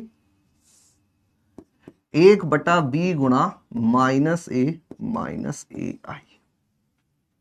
तो तुम्हें अगर उपसारणिक नहीं निकालने हैं, सहखंड नहीं निकालने हैं, एडजॉइंट नहीं निकालना है, अभिलाक्षणिक समीकरण निकाल लो। अभिलाक्षणिक समीकरण निकाल लो और यह सूत्र का प्रयोग कर लो, इससे ए इनवर्स आ जाएगा। 2x2 में तो बड़ा आसान है, यह 3x3 में भी काम करेगा। अगर 3x3 होगा तो a³ plus alpha A square plus beta A plus gamma गुणा इकाई आव्यूह होता है। पहले पूरे को ए इनवर्स से गुणा कर दोगे तो ये हो जाएगा ए स्क्वायर, ये हो जाएगा ए, यहां आ जाएगा इकाई आव्यूह और ये बन जाएगा अपना गामा गुणा ए इनवर्स, पूरे को ए इनवर्स से गुणा करने पर। तो यहां से ए इनवर्स का मान कितना आ जाएगा? माइनस ए स्क्वायर माइनस अल्फा ए माइनस बीटा आई बटे गामा। तो 3x3 में जहां हमको 9 अवयवों के उपसारणिक, सहखंड और फिर उसके बाद सारणिक का मान निकालना, भाग देना, दुनिया भर की कैलकुलेशन करनी पड़ती थी, उसकी जगह अगर तुम किसी तरह से अभिलाक्षणिक समीकरण पता कर लो तो यह काम कर सकते हो। समझ गए बात को? क्लियर है ये चीज? चलिए फिर आगे बढ़ते हैं, एक दो छोटे छोटे से सवाल तुमसे पूछते हैं। ठीक है, ये वाला करो फटाफट फटाफट फटाफट फटाफट। कितने लोगों को बात समझ में आ गई है? कितने लोगों को बात समझ में आ गई है कि इसका काम क्या है? इनवर्स निकालना है। इनवर्स निकालने में अभिलाक्षणिक समीकरण का प्रयोग किया जा सकता है। इनवर्स निकालने में अभिलाक्षणिक समीकरण का प्रयोग किया जा सकता है। किसमें? इनवर्स निकालने में अभिलाक्षणिक समीकरण का प्रयोग किया जा सकता है। सर मजा नहीं आया, मजा नहीं आया तो कोई बात नहीं, लेकिन समझ में तो आना चाहिए। गुणा भाग नहीं कर सकते, मैट्रिक्स में गुणा ही नहीं कर सकते। देखो कैसी कैसी बातें हो रही है, भाग नहीं कर सकते, गुणा तो कर सकते हैं। महाराज शुरू से गुणा तो पढ़ रहे हैं, ऐसा मत करो सर। यार एडजॉइंट ए से मल्टीप्लाई करके भी पहुंच सकते हो, है ना। मैट्रिक्स तो दूसरे मैट्रिक्स से डिवाइड नहीं होती। कहां डिवाइड किया है मैंने? कौन सी मैट्रिक्स को डिवाइड किया है? बी तो संख्या है ना भैया, संख्या है ये गामा संख्या है, ये गुणांक है, गुणांक संख्या होती है। ये गुणांक हैं, गुणांक संख्या होती है। सर आपने तो कहा था 89%। कोई बात नहीं, अभी इस सवाल से सीखना। जिन लोगों को नहीं चमका है वो इस सवाल से सीखेंगे, अभी मैं करके बताता हूं। इस सवाल से सीखेंगे, अभी मैं करके बताता हूं, ठीक है। परेशान नहीं होना है, परेशान नहीं होना है, ठीक है। जबकि ये इसको संतुष्ट, अब जिन लोगों, ये जो 10% खास करके जिनको बातें समझ में नहीं आई थी, उनसे मेरी विनम्र विनती है, कॉपी बंद करके साइड में रख देना। लास्ट बार इस चीज को समझा रहा हूं मैं, इसके बाद इसको फिर नहीं समझाऊंगा। अभिलाक्षणिक समीकरण कैसे निकालते हैं ये बात हम लोग सीख गए थे। अभी जो मैंने चीज बताई है वो बस इतनी बताई है कि अभिलाक्षणिक समीकरण का प्रयोग करते हुए इनवर्स कैसे निकाला जाता है। इसका अभिलाक्षणिक समीकरण निकालने के लिए पहले अपन लैम्डा गुणा आइडेंटिटी मैट्रिक्स यानी कि लैम्डा 0 0 लैम्डा लिख लेते हैं। इसमें से इसको घटाया तो ये आ गया 3 माइनस लैम्डा 2 1 1 माइनस लैम्डा, और इसका सारणिक निकाल लिया मैंने, तो सारणिक आ जाएगा 3 माइनस लैम्डा 2 1 1 माइनस लैम्डा। इसको जीरो के तुल्य कर देते हैं, जीरो से इसको गुणा कर दोगे तो कितनी चीजें आ जाएंगी, जीरो के तुल्य कर दोगे 3 माइनस लैम्डा गुणा 1 minus lambda minus 2 is equal to 0। अंदर गुणा कर दो 3 minus 3 lambda minus lambda plus lambda square minus 2, lambda square minus 4 lambda plus 1 is equal to 0। अर्थात इसकी जो अभिलाक्षणिक समीकरण बनेगी वो बनेगी ए स्क्वायर 4a प्लस इकाई आव्यूह इज इक्वल टू 0। जो हमको दिया गया है वो दिया गया है ए स्क्वायर प्लस ए प्लस बी गुणा आइडेंटिटी मैट्रिक्स, मतलब ए का मान -4 आएगा, बी का मान 1 आएगा। कितने लोग यहां तक एग्री कर रहे हैं मेरे साथ? पहले इतनी बात बता दो, ए का मान -4 और बी का मान 1 आएगा। यहां तक कितने लोग एग्री कर रहे हैं? -4 और 1, -4 और 1 है ना। फटाफट बताओ, जल्दी से बताओ, फिर आगे की बातें करेंगे। फटाफट बताओ, जल्दी से बताओ, फिर आगे की बातें करेंगे।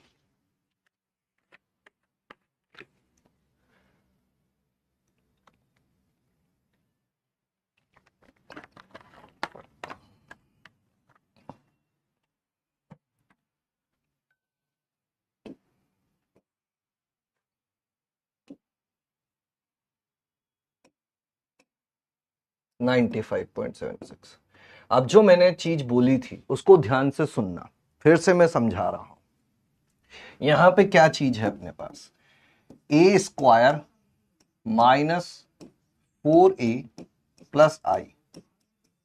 अब मुझे इनवर्स अगर निकालना है तो मैं पूरी समीकरण को ए इनवर्स से गुणा कर देता हूं। संख्या से तो गुणा नहीं होता ही है, तो ए इनवर्स गुणा ए, ये हो जाएगा ए इनवर्स। ए इनवर्स गुणा ए हो जाएगा इकाई आव्यूह, A inverse is equal to 0। ये हो गया A -4i is equal to A inverse. तो A inverse is equal to कितना हो गया, 4 गुणा इकाई आव्यूह माइनस ए। अब 4 गुणा इकाई आव्यूह तो तुम निकाल सकते हो, 4 गुणा इकाई आव्यूह क्या होगा, इकाई आव्यूह क्या होता है, इकाई आव्यूह क्या होता है, इकाई आव्यूह सर होता है 1001। इसको 4 से गुणा कर दो, 4004 माइनस ए कितना हो जाएगा, 3 2 1 1। इसमें से इसको घटाओगे तो कितना आ जाएगा, 4 में से 3 गया तो 1, 0 में से 2 गया तो -2, 0 में से 1 गया तो -1, 4 में से 1 गया तो 3, यानी कि आंसर हो जाएगा अपना 1 -2 -1 3। तो इनवर्स अब निकाल पाए क्या हम लोग, इनवर्स अब निकाल पाए क्या, कर पाओगे इस टाइप की चीज, कोई दिक्कत कोई परेशानी? Yes I agree to boom matched. Sir 2 बराबर लिख दिए, 2 बार बराबर लिख दिए, 2 बार बराबर लिख दिए। कहाँ लिख दिए 2 बार बराबर, बराबर बराबर बराबर बराबर बराबर बराबर बराबर,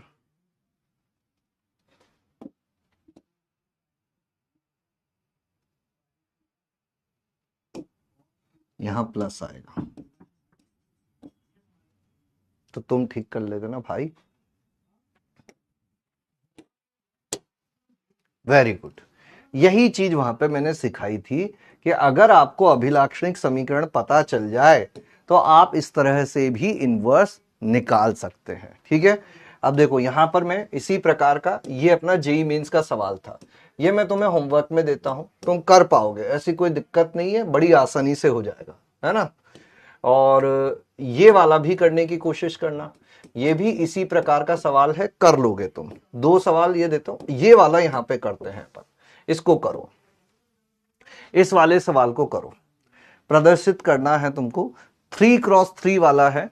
अब देखो ऐसा जब प्रदर्शित करने को कहा जाए, मतलब अब ये नहीं है कि हम लोग a को 3 बार गुणा कर रहे हैं, फिर 5 गुणा a करके उसमें से इकाई आव्यूह घटा रहे हैं, फिर a में से इकाई आव्यूह घटा रहे हैं, फिर उनको गुणा कर रहे हो और फिर सिद्ध कर रहे हैं। जब भी तुम ऐसी बहुपदों को देखो, आव्यूह में जब भी तुम ऐसे बहुपदों को देखो, तुरंत से तुम्हारे दिमाग में क्या चमकना चाहिए, क्या चमकना चाहिए तुम्हारे दिमाग में कि यहां पर अभिलाक्षणिक समीकरण लगने वाली है। और अभिलाक्षणिक समीकरण को कैसे ज्ञात किया जाता है, यह बात मैं तुम्हें ऑलरेडी बता चुका हूं। अभिलाक्षणिक समीकरण को कैसे ज्ञात किया जाता है, फटाफट से इकाई आव्यूह पता करो, और लैम्डा गुणा इकाई आव्यूह क्या हो जाएगा, लैम्डा 0 0 0 लैम्डा 0 0 0 लैम्डा। ए में से इसको घटाओ और उसका सारणिक लिख दो, तो ये हो जाएगा 1 माइनस लैम्डा 1 2, 0 में से 0 गया, 2 माइनस लैम्डा 1 1 0 2 माइनस लैम्डा। अब इसका सारणिक का प्रसार करके बताओ मुझे क्या बहुपद आ रहा है, और वो बहुपद क्या इस तरह का दिखता है क्या, क्या वो बहुपद इस तरह का दिखता है क्या।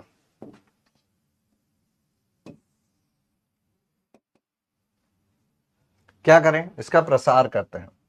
अब प्रसार करने से पहले तुम चाहो तो और 0 बनाने की कोशिश कर सकते हो, लेकिन वो बनेंगे नहीं, है ना, तो अपन डायरेक्ट ही प्रसार कर देते हैं। 0 बनाएं क्या हो, इसमें से इसको घटा दें, तीनों को जोड़ दें, तो ये हो जाएगा 4 माइनस लैम्डा, इसमें से इसको घटाओ, कुछ भी नहीं हो रहा है। बेहतर है कि अपन पहले स्तंभ के सापेक्ष प्रसार कर दें, क्योंकि इसमें शून्य ज्यादा है।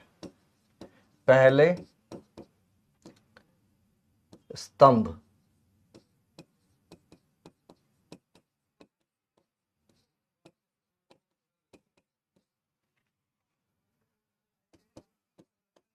वन माइनस लैम्डा, ये कितना हो जाएगा, 2 माइनस लैम्डा गुणा 2 माइनस लैम्डा, यानी 2 माइनस लैम्डा का स्क्वायर माइनस 0।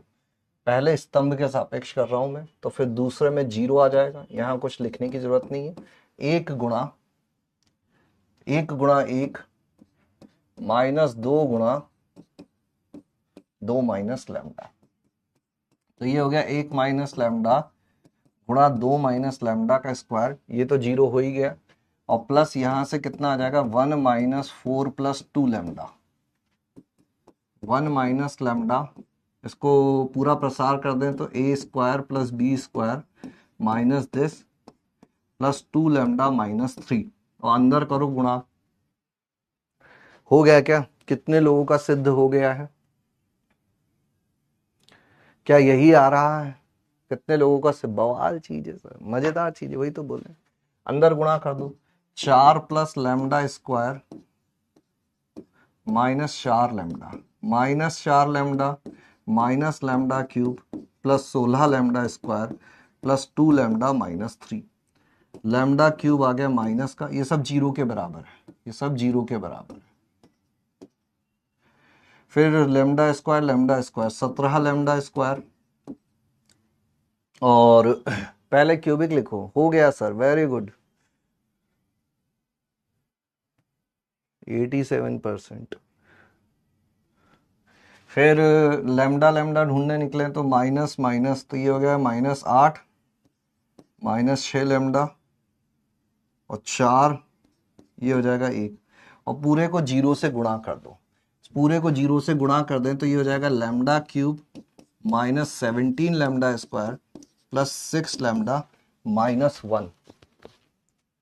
तो ये तो कुछ गड़बड़ लग रहा है मुझे, 5 लैम्डा स्क्वायर आना चाहिए था।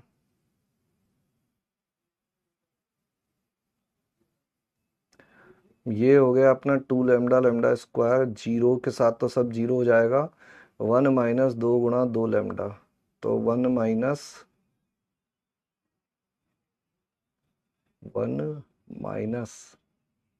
2 गुणा 2 lambda minus 4 plus 2 lambda, 1 minus lambda 2 minus lambda square, ये हो जाएगा, ये हो जाएगा 2 लैम्डा माइनस 3, यहाँ गुणा करेंगे तो 4 प्लस ये हो जाएगा minus 4 lambda minus lambda cube plus 16 lambda square plus 2 lambda minus 1, तो माइनस लैम्डा क्यूब आ गया, 17 लैम्डा स्क्वायर आ गया।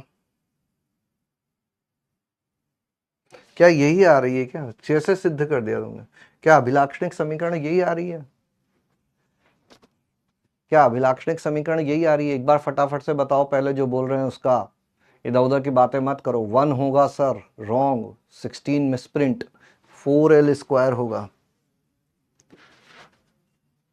यहां पर 4 होगा।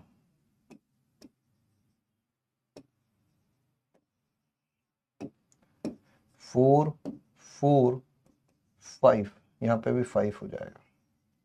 अभी ठीक, बहुत बढ़िया, वेरी गुड। अब ये क्या है? ये हो गया 0 is equal to lambda cube minus 5 lambda square plus 6 lambda minus 1, इसको इधर भेज दो, तो ये हो गया 5 lambda square minus 6 lambda plus 1 is equal to lambda cube. ये कितना हो जाएगा? 5 लैम्डा माइनस 1 गुणा lambda minus 1 is equal to lambda cube. ये क्या थी? अभिलाक्षणिक समीकरण, तो इसको ए संतुष्ट करेगा। एक की जगह इकाई आव्यूह, एक की जगह इकाई आव्यूह, एंड खत्म, फिनिश। क्लियर है क्या? Hence proved. माइनस लैम्डा इससे गुणा होगा, प्लस 4 लैम्डा स्क्वायर आएगा, और ये टोटल मिला के 5 lambda square. Very good XYZ, 16 नहीं होगा, बहुत सुंदर, very very very very good, very very very very good.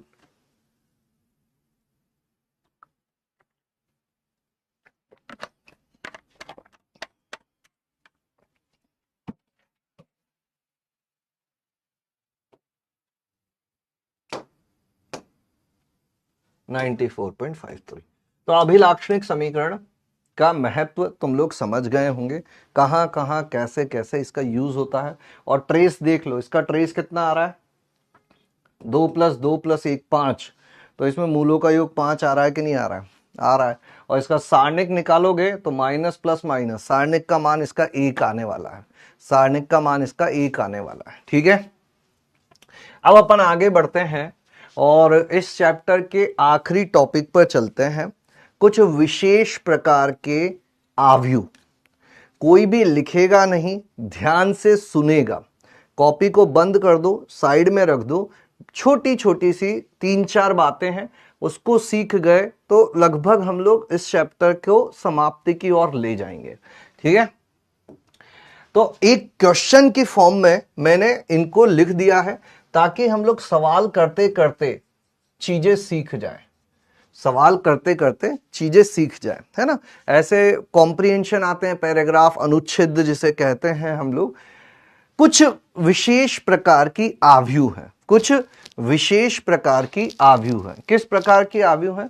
कुछ विशेष प्रकार की आव्यूह है, कुछ विशेष प्रकार की आव्यूह है।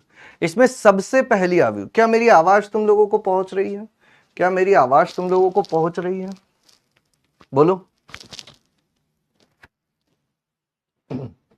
डाउट देखिए सर प्लीज।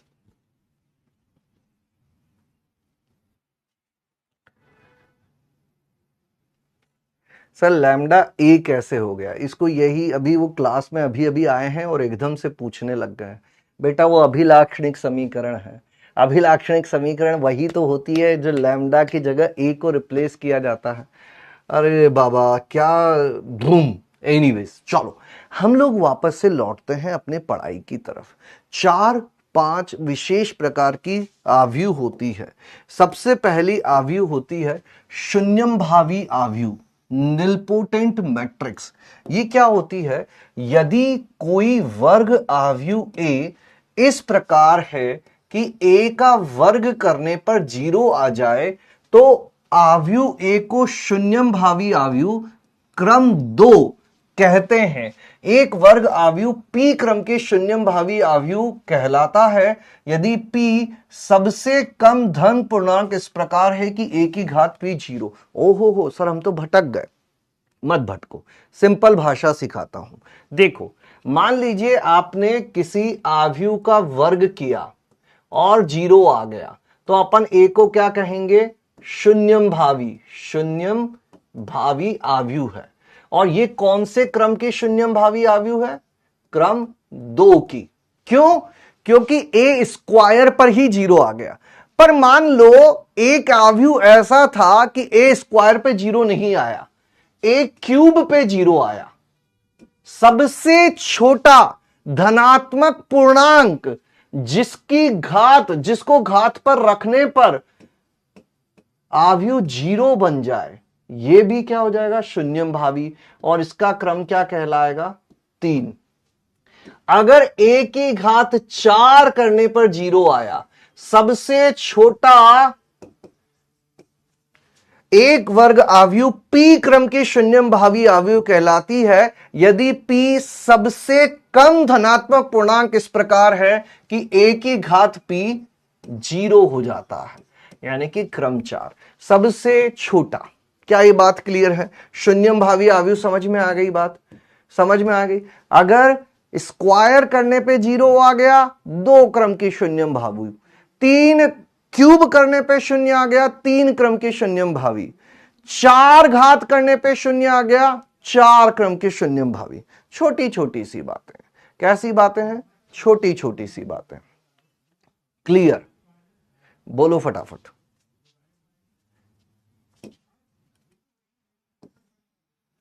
वर्ग सम आव्यूह, अगला है वर्ग सम आव्यूह।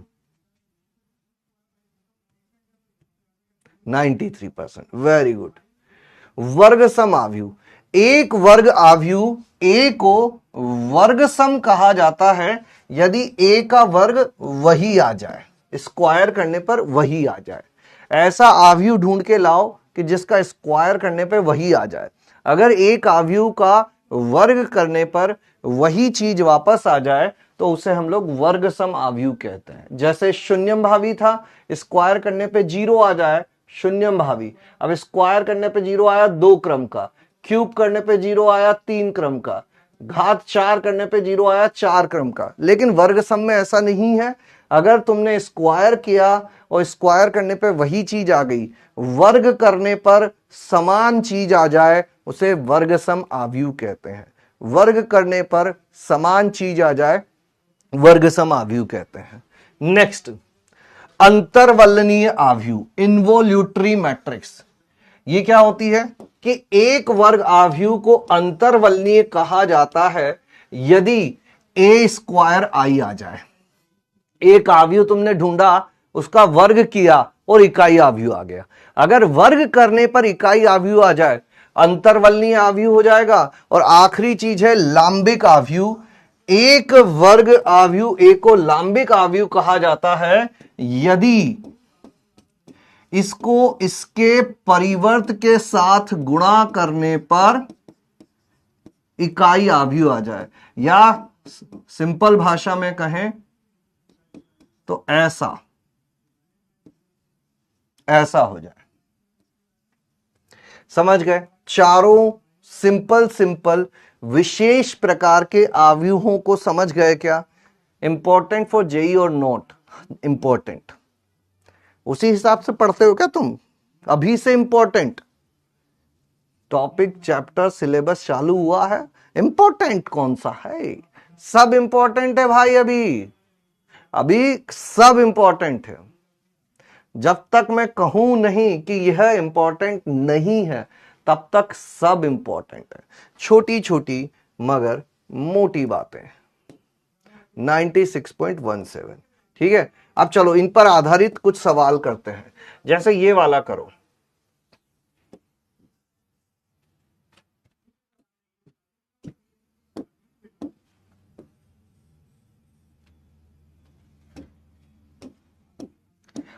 अगर यह लांबिक आव्यूह है तो अल्फा का क्या मान होगा, बीटा का क्या मान होगा, गामा का क्या मान होगा। यह है अपना ए, 0 2 beta gamma alpha beta minus gamma alpha minus beta gamma alpha. और ए ट्रांसपोज पता कर लो, ए ट्रांसपोज यहां साइड में लिख देता हूं मैं। परिवर्त क्या हो जाएगा, 0 alpha alpha 2 beta beta minus beta gamma minus gamma और गामा। क्या होता है, ए गुणा ए ट्रांसपोज इकाई आव्यूह आना चाहिए। इन दोनों को गुणा करो और उसकी इकाई आव्यूह से तुलना करो और फिर अल्फा बीटा गामा के मान पता करो। ये 3 काम करो।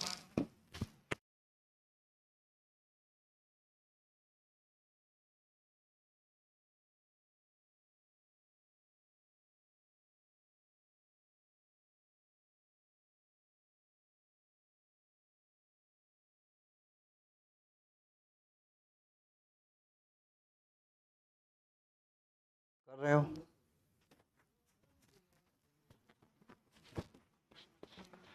क्या करें, इसको इससे गुणा करते हैं, ए गुणा ए ट्रांसपोज।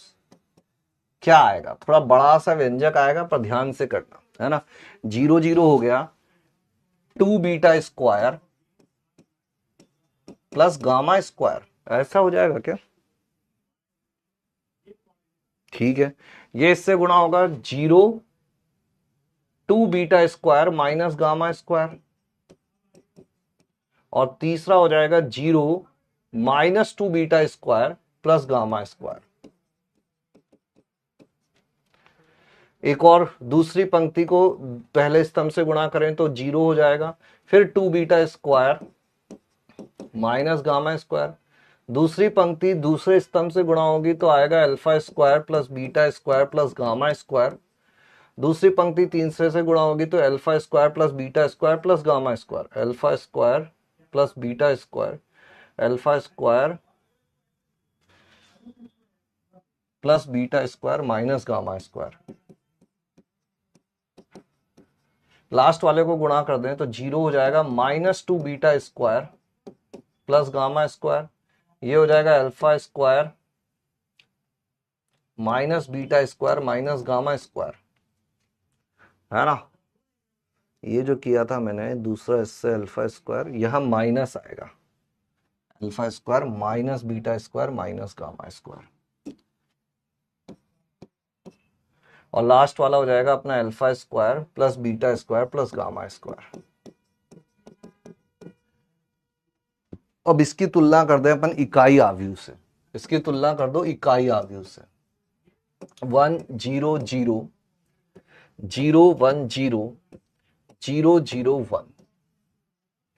अगर इनकी तुलना कर दी जाए, इनकी तुलना आपस में कर दी जाए तो अपन को क्या क्या पता है। एक तो इसको 0 वाले को ले लो, है ना, एक इसको ले लो, ये भी 0 के बराबर है, और एक और इसको ले लो, ये 1 के बराबर है। तो अपन ले लेते हैं 2 beta square plus gamma square is equal to 1 है, और 2 beta square plus minus gamma square is equal to 0 है। और तीसरी ये ले लेते हैं, या alpha square plus beta square plus gamma square, alpha square plus beta square plus gamma square, ये राशि 1 के बराबर है। 3 समीकरण 3 अननोन, पोल भेजता हूं, देखते हैं कितने लोग कर पाए हैं। 3 समीकरण 3 अननोन, पोल भेजते हैं कितने लोग कर पाए।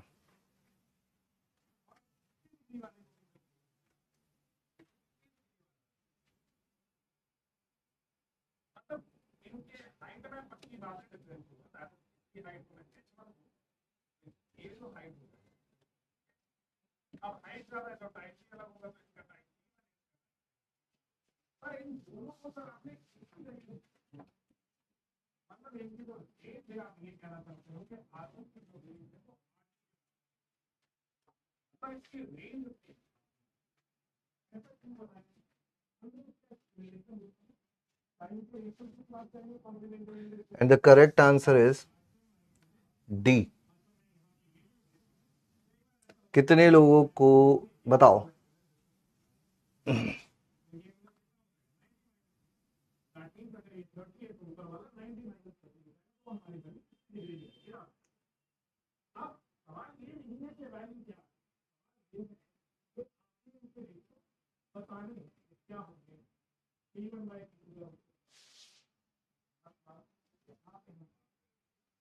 ठीक है, इन दोनों को ऐड कर देते हैं तो ये हो जाएगा 4 beta square is equal to 1।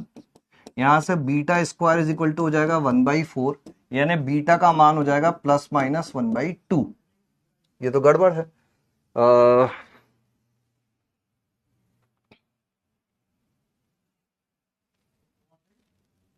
+1 - √6 कहां पे मिसप्रिंट किया गया है? कहां पे मिसप्रिंट हुआ है? 4 बीटा स्क्वायर होगा क्या?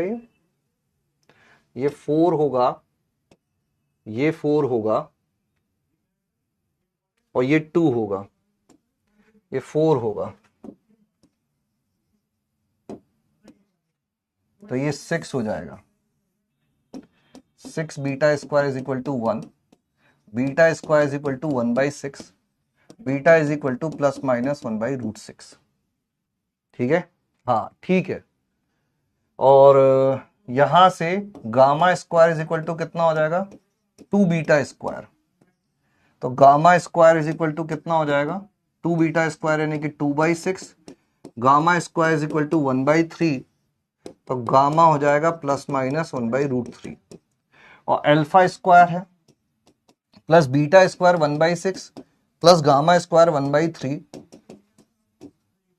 ये कितना हो जाएगा? 2/6, 3/6 यानी 1/2, यानी कि ये 1/2 आ जाएगा। यहां से अल्फा आ जाएगा ±1/√2। ठीक है, क्या अभी ठीक है? क्या अभी ठीक है? आपकी वजह से गलत हुआ, हम तो आपका ही देख के छाप रहे थे, इसीलिए आपकी वजह से गलत हो गया।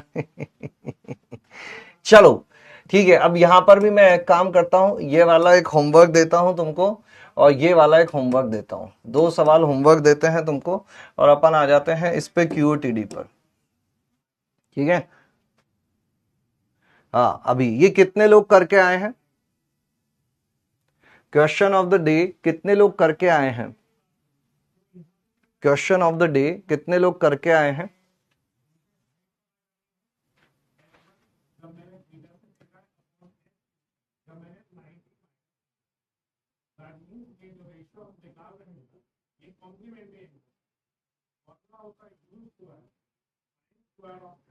Very good.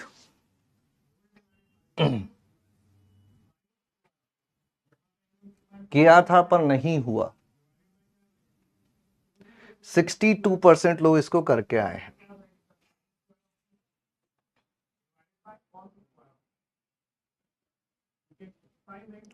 ठीक है, इसको भी अपन नेक्स्ट क्लास में देखेंगे।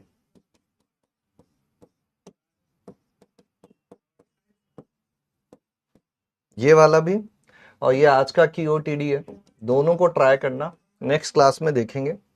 और यहां पर अब अपन आ जाते हैं होमवर्क पर। जो मैंने क्लास के क्वेश्चंस दिए हैं वो करना है, दोनों QOTD करने हैं अपन को, दोनों क्वेश्चन ऑफ द डे करने हैं। और मॉड्यूल से अब आप कंप्लीट कर सकते हैं प्रारंभ, मॉड्यूल से प्रारंभ आप कंप्लीट कर सकते हैं। ठीक है, चलिए इसी के साथ आज की इस क्लास को मैं समाप्त करता हूं। हाँ कोई बात नहीं, ट्राई किए नहीं हुआ, एक बार और ट्राई करो, कल हम लोग करेंगे। ठीक है, एक बार और ट्राई करो। ठीक है, चलिए इसी के साथ अपना एक बड़ा चैप्टर समाप्त होता है। कल से हम लोग एक नए चैप्टर की शुरुआत कर रहे हैं, रिलेशन एंड फंक्शन। मैंने तुम्हें इसका इंपॉर्टेंस ऑलरेडी बता दिया है बहुत सारी 11वीं की चीजें हम इसमें रिवाइज करेंगे, रिफ्रेश करेंगे। अगर नहीं पढ़ा है तो पढ़ेंगे। तो कल से सभी लोगों को, अगर अभी तक कुछ छूट भी गया है उसको छोड़ दो, एक नई शुरुआत करने का मौका मिल रहा है, उसको थोड़ा सा भुनाएंगे, थोड़ा सा यूज में लेकर आएंगे। पहले हम लोग अभी रिलेशन पढ़ेंगे, समुच्चय पढ़ेंगे, उसमें भी 3-4 दिन लगेंगे। तो अभी भी आपके पास समय है। 11th को रिवाइज करने के लिए हम लोगों को रेडी हो जाना चाहिए। यह मौका अब दोबारा मैथ्स में तो नहीं मिलने वाला है। ठीक है, चलिए बाय बाय, धन्यवाद, स्वस्थ रहें, मस्त रहें, खुश रहें, पानी